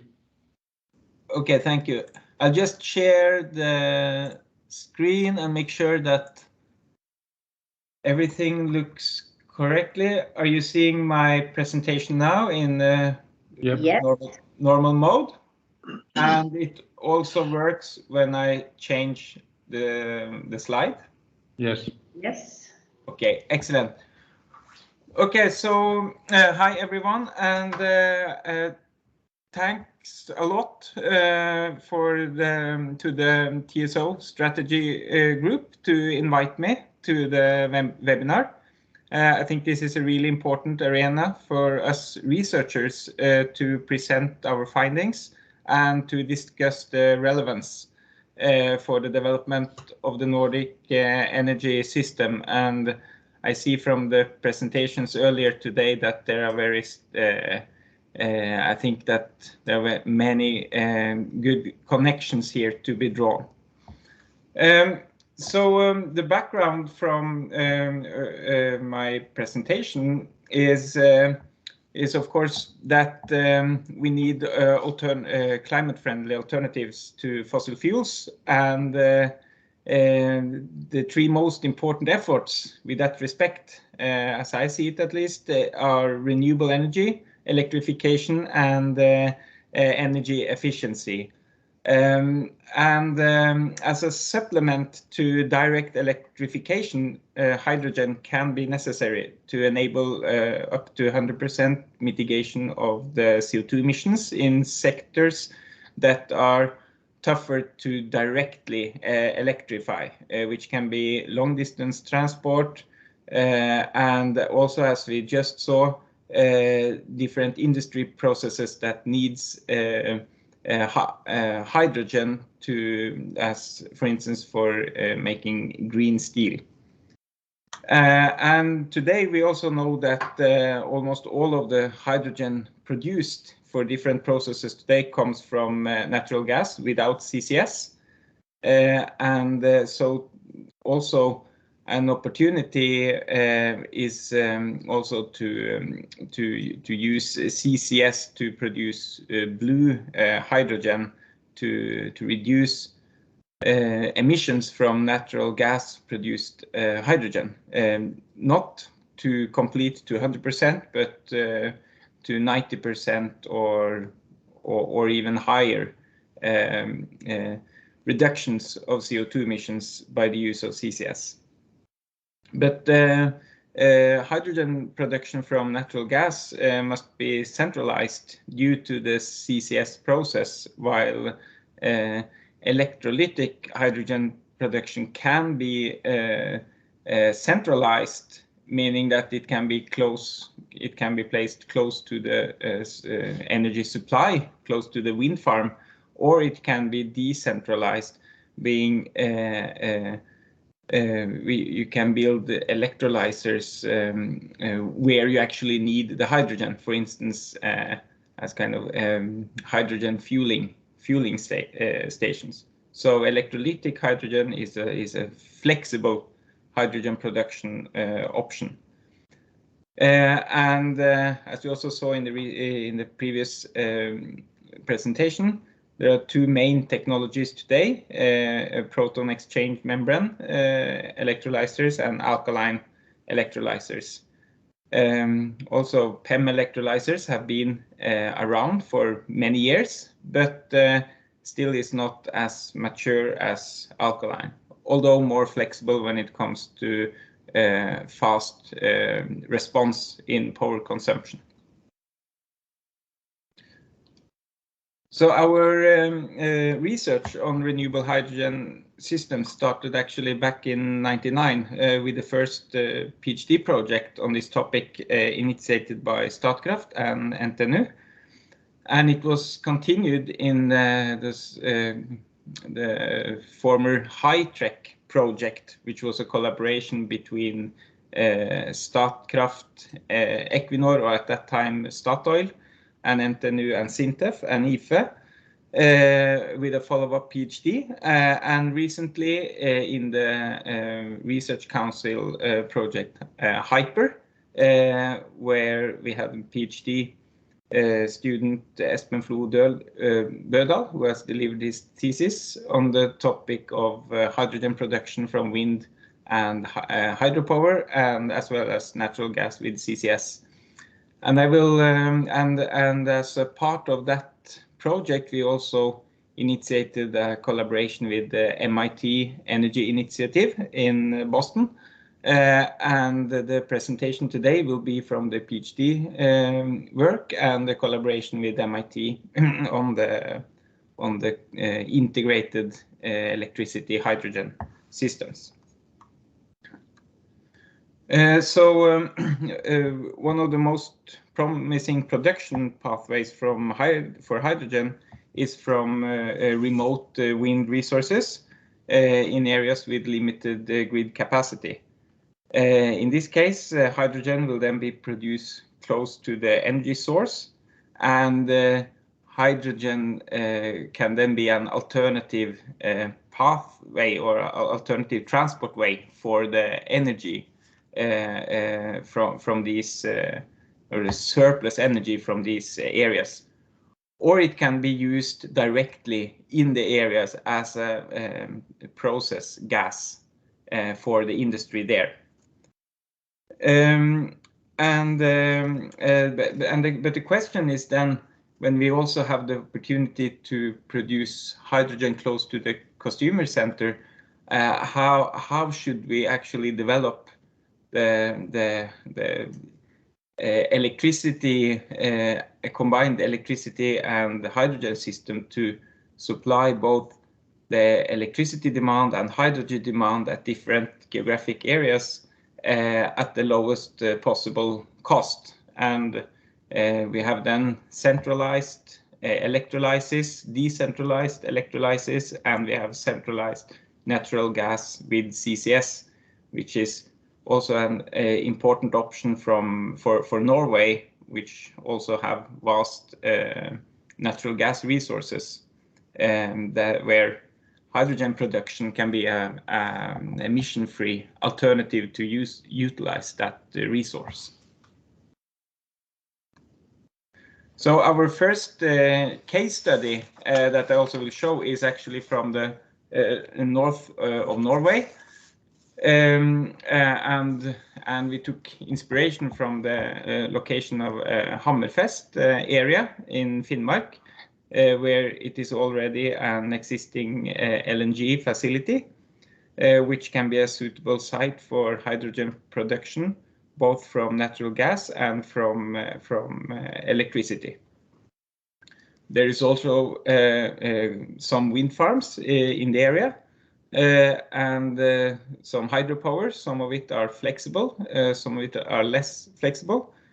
It's an extremely good wind power potential in the area. So if we want to build wind power there are huge resources. But the grid capacity is limited, so this is an interesting area to study the opportunity to produce hydrogen from both wind power and from natural gas with CCS. And one thing to be aware of is that the hydrogen production process itself, we know that it's quite energy demanding, the electrolysis process, but also the compression or possibly liquefaction, which we studied in this project, of hydrogen demands a lot of electric power. So if we only had natural gas reforming station, which was supposed to produce hydrogen and liquefy it and then ship it away, the liquefaction process alone requires some maybe 300 to 400 megawatts in compression and liquefaction power. And I think that the LNG plant today requires some 200 megawatt as a comparison. So when it comes to the electrolysis option here, then the cost question is, should we build the electrolysis plant as small as possible to minimize investment cost and then operate it at full power the whole, most of the year as possible to supply a steady flow of hydrogen? Or should we install in overcapacity of the electrolysis plant and more buffer hydrogen storage to utilize wind variations better and price variations, and maybe utilize the existing grid capacity better? So this is one of the main questions that we raised in the project. And to just try to answer some of these questions, we built a quite classical capacity expansion model, which is then like a perfect market model or a central planner model, which then optimizes both grid and production capacity investments while taking into account the optimal operation of the regional power system over the course of a year, taking into account hydro storage, hydrogen storage, wind variations, load variations, prices, and this is a simplified representation of the grid, DC power flow model of the region, simplified one with a limited connection to the rest of the transmission system.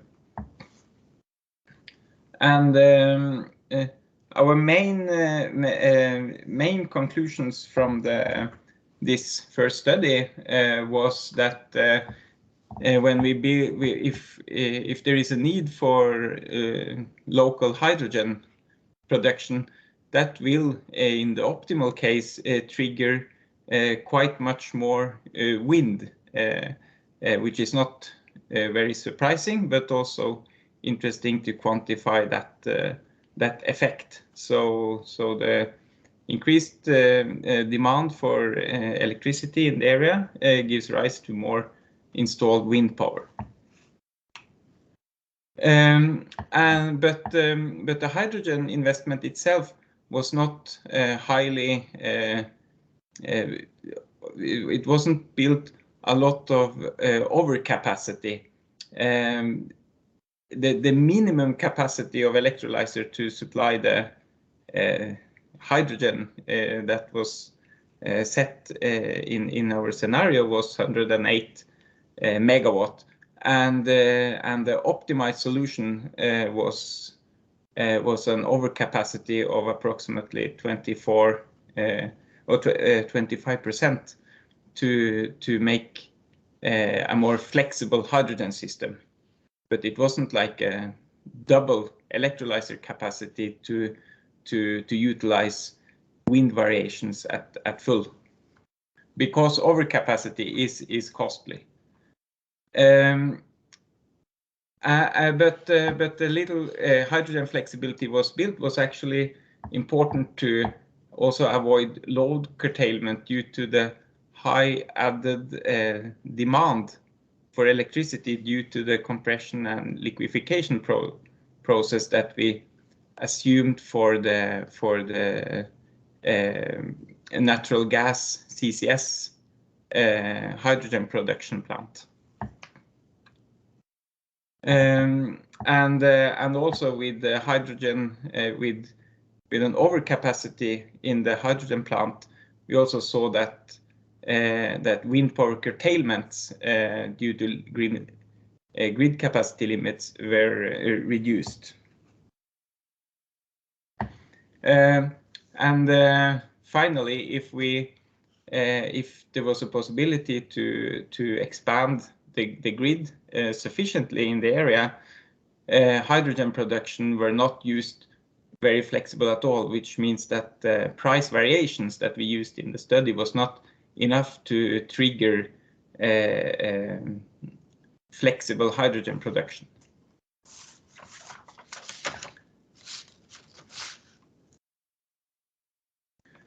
So as a continuation of this study, we looked at the role of the hydropower in this region, whether the hydropower has had flexibility or more limited flexibility for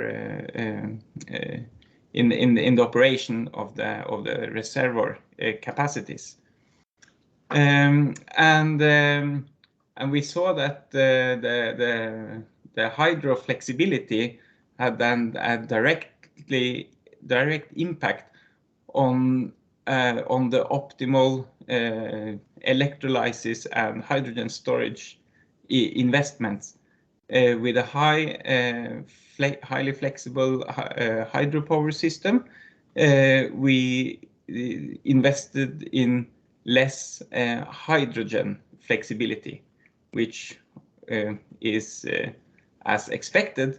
But again, when we quantified that effect, we saw that if we had the hydropower flexibility, or let's say additional hydro storage up to a day of storage, we could then reduce the cost of hydrogen in the area by cut the cost in half due to because then we could then build the electrolysis plant more to be operated with higher full load hours over the air. But if flexible hydropower was not available, then it was necessary to install more hydrogen flexibility, which then benefits the system, but also then increases the cost of hydrogen due to the bigger plant. So to summarize our study on, say, wind hydrogen case of Northern Norway, we see that the hydrogen demand causes more investments in wind power, and with the flexible hydropower available as well in the area, hydrogen production costs are reduced, and is possible to produce relatively cheap hydrogen from that area. And without hydro flexibility available, then hydrogen will take more the role as a flexibility operator in the system, but at a higher cost for hydrogen. Then my final case that I will present is then that we make a quite big jump geographically, but not conceptually, because as part of the collaboration with MIT, we made a study of the hydrogen and electricity system integration for the case of Texas, which is a state with vast energy resources in the form of natural gas, wind, and solar power. And it's also well suited for hydrogen production. So we took into consideration the grid constraints, resource availability, and constructed 3 hydrogen demand scenarios. One conservative, one optimistic for the Texas area, and one, would say, like extreme case, where we set the demand for hydrogen to be much higher than the scenarios for Texas for 2050, but as a case where the area then can be a supply center for hydrogen for other parts of the US. So conceptually, it can be a bit similar to the northern part of the Nordic area, or maybe the North Sea area, if we think about scenarios for large-scale wind deployment combined with hydrogen production there, and the possibility also to produce blue hydrogen from natural gas. We then expanded our capacity expansion model by including the hydrogen distribution system as well. And so we then optimized the installed capacities of all components, taking into account the optimal operation over the year of the storage, hydrogen storage, hydro storage. In the Texas case, that was not activated, but we then included batteries as well as an investment option. And we also put the value of lost load for both hydrogen demand and electricity demand, so that the system was built to meet those target or to meet a high target or reduce the cost for not supplying electricity and hydrogen. It could also be set a reliability standard for hydrogen and electricity as an alternative.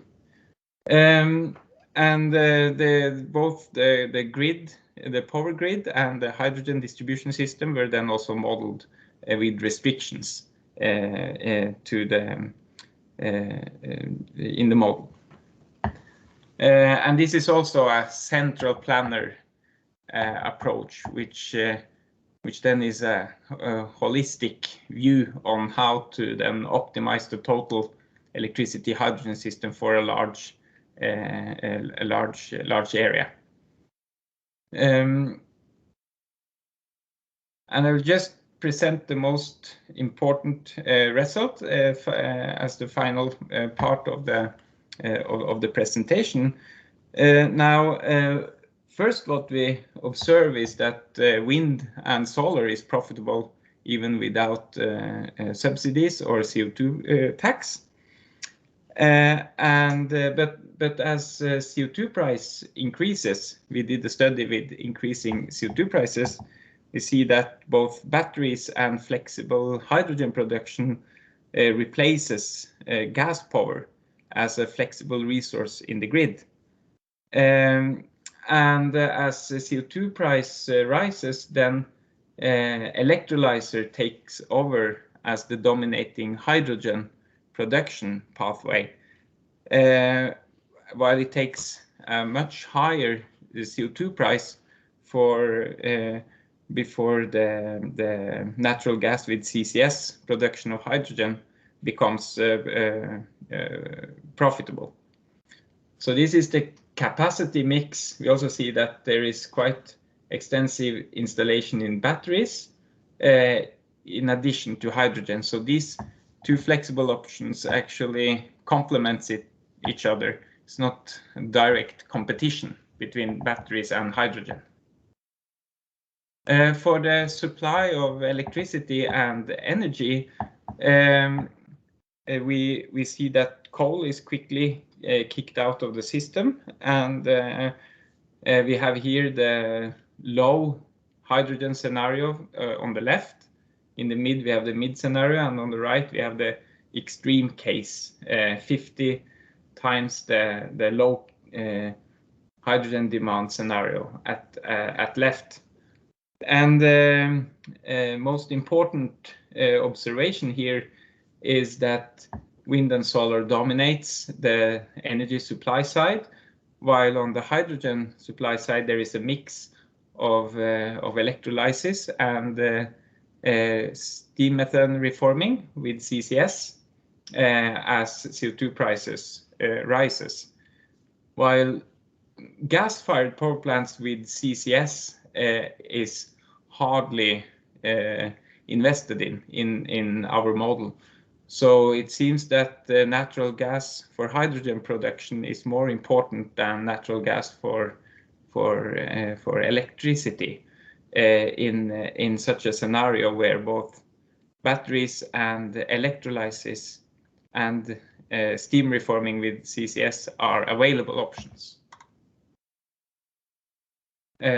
Yes, and the final result is that, of course, CO2 emissions are drastically reduced even with a low CO2 price, and the marginal effect on the CO2 emissions are less as prices are higher, because we have taken most of the emission reductions in the beginning.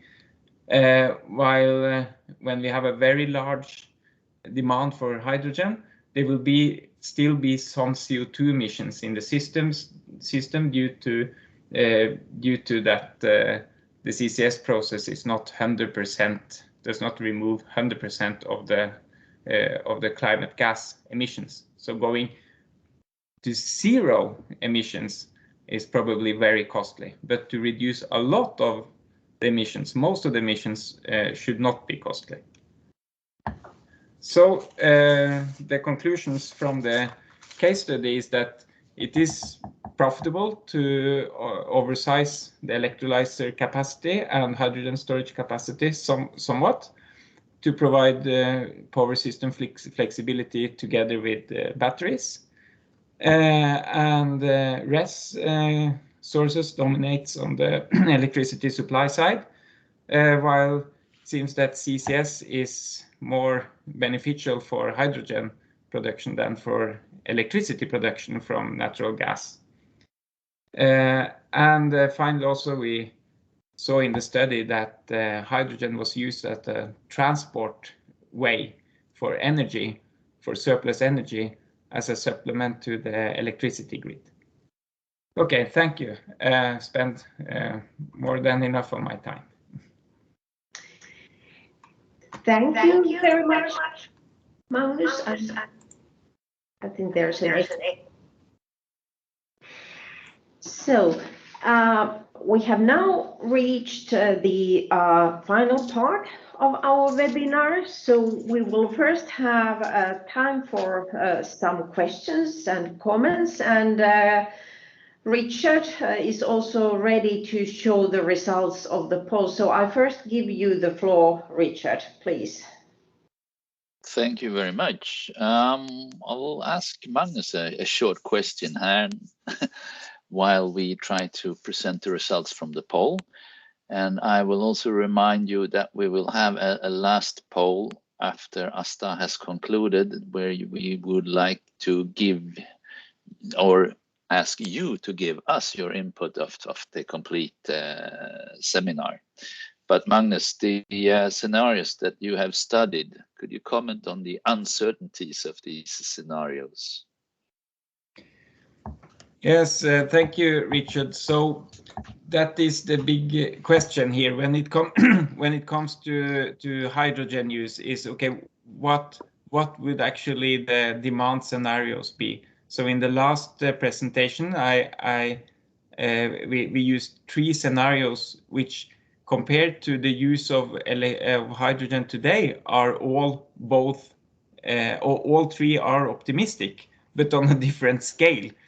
So I'm very glad to hear the plans for instance for green steel production with hydrogen use, where you actually have a designated use of hydrogen for large scale production without all these uncertainties. Well, what about, will the hydrogen trucks be available? What about long distance ships and so on? So I think that when it comes to the hydrogen demand, I think that the demand for hydrogen as transportation fuel is very uncertain, but it's the drives the need for hydrogen in industry processes, CO2 free hydrogen in industry processes, I think is very important with that respect. Okay, I see that we have a bonus question for here from the audience, and that what is your cost model for hydrogen storage, and what kind of storages are assumed in the model? Yes, so we have used different cost models for hydrogen. We have used pressurized tanks and also underground storage, as this can also be an option in like in the US case. But from the Nordic, the northern Norway case, we used compressed storage at 300 bars approximately, and then hydrogen we didn't or we added the opportunity for the model to invest in fuel cells in addition, since we already have the electrolysis and the hydrogen storage. And then, okay, would it be beneficial to re-electrify the hydrogen to in the form of fuel cells? But that is in, at least in our cases, too costly and too low efficiency. Has too low efficiency, so hydrogen is used as a product on its own in our cases, but we have included that. For other types of storages, we investigated already existing hydropower with reservoirs and saw the effect of that. And we also, in the Texas study, we included lithium-ion batteries, stationary batteries. And we used the NREL cost study from 2050 as our cost base. Okay, thank you very much, Magnus. I will hand over to Asta again, and hopefully Vasa has the possibility to present the link to the results through the chat of the first poll. Oh no, now it's showing up. These are actually the votes from your side of which ones are the most important strategic actions from the TSO side. And we could see that the electrification scenarios in the system planning are considered the most important ones, closely followed by developing tools and creating holistic planning models and ensure market access. And then over to you, Asta, to come with your key conclusions from the seminar. So thank you, Richard. So we had a very interesting Friday morning, and I took some notes or takeaways from the presentations and also from your questions and comments, and I will now show them to you and also tell about the next steps. So how we will proceed from this. I hope you can see my screen. If somebody would give a hand to make sure. Not yet, Asta. Okay, maybe take some time. I already see it myself. Is it there? Not yet. Not in my side, at least. Then I need to make a restart of sharing it. So let's screen. Now.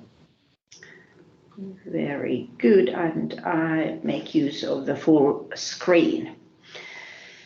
So from my side, what I think, and to all of us, what is very important is that as this has been a wide exercise, and I think that along the way we have had very good dialogue, and there has been very active interaction from the side of the market actors and all the stakeholders. So I think that it's really important that when the strategy is finalized, so it's then something that really guides our work among the Nordic TSOs, because in this way, so I think that we are then able to at least better ensure that all those actions that are considered important to bring all these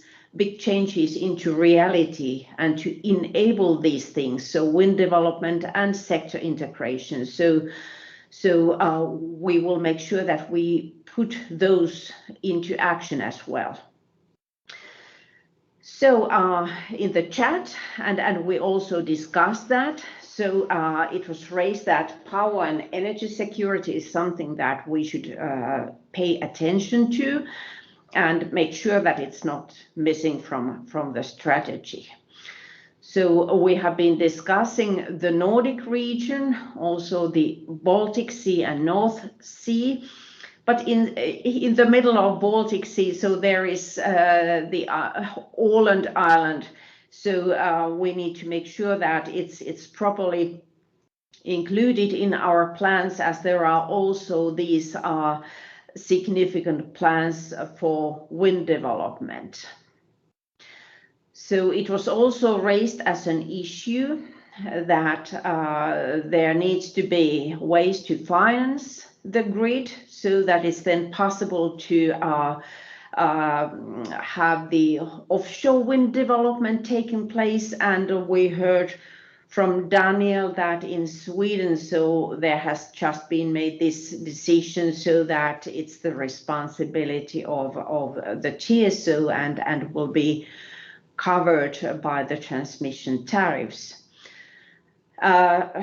Also, cost efficiency is very relevant, as what we are talking here about are very heavy investments, and we need to make sure that they are made in an efficient and cost efficient way. In the draft vision, so we are talking about energy grids, and in addition to electricity, so it's gas, in the future also hydrogen.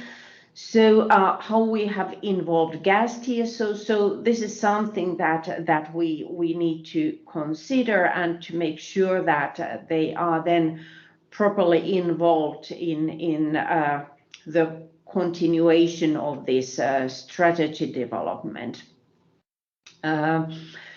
We also discussed this long-term storage. So wind is a variable form of energy and how to make sure that when electricity is produced from wind, so that electricity is then available also when there is no wind. Hydro is one of the key solutions, and also some other solutions will then follow. So in the chat, available transmission capacity was raised as an issue. I was telling about the Nordic cooperation around the reserve markets, but of course we have intensive planning cooperation. Then it's about the grids inside and between the Nordic countries, and a vision related to this is about to be published very soon. So it became very clear that as there is this urgency for all these things that we have been discussing, so urgency when it comes to cutting the emissions, the urgency related to have this energy transition or disruption. So we need really to increase the speed, but also the scale of the measures. And this requires really a new way of working from all of us, including also the transmission system operators. And this is something we are considering. Baltic Sea and North Sea regions are in the focus when it comes to the large scale development of wind and how to change that into hydrogen, so these energy islands. And then finally, when listening to the last presentation by Magnus, so it really became visible that it's important to include properly also research into this work, so strategy work, and in our discussions, as research will provide us with solutions and guidance, so how we are able to reach all these targets. So these were just few takeaways, and as this webinar has been recorded, and we will also have the access to the chat discussion and those comments there, so we will also utilize those. So how the work will now continue. So we will continue the finalization of the document, take all the inputs at this stage into account in as good a way as just possible. In our TSO community, so the process is such that the final yes and green light to the strategy will be given by the CEOs of the Nordic TSOs. And the meeting where this will take place is scheduled to the beginning of February next year. After that, we will then publish the document. It will be part of the solutions report, so which is the biennial document, so every second year published by the Nordic TSOs, and that also covers the main results and the progress of the main projects. But this time it will cover both the projects and the strategy, as they are really interlinked. And we also plan to organize a webinar. I don't know whether some kind of physical event would also be possible, so we will then think about that. In spring 2022, we haven't decided the date yet, but that is being sought. And at that event, so we will then explain and present the key issues from both the strategy and the solutions report. So we have now reached the end of the webinar. I would like to thank you very warmly for your participation and for your contributions on behalf of our joint Nordic TSO team. Thank you very much and have a nice weekend. Bye-bye.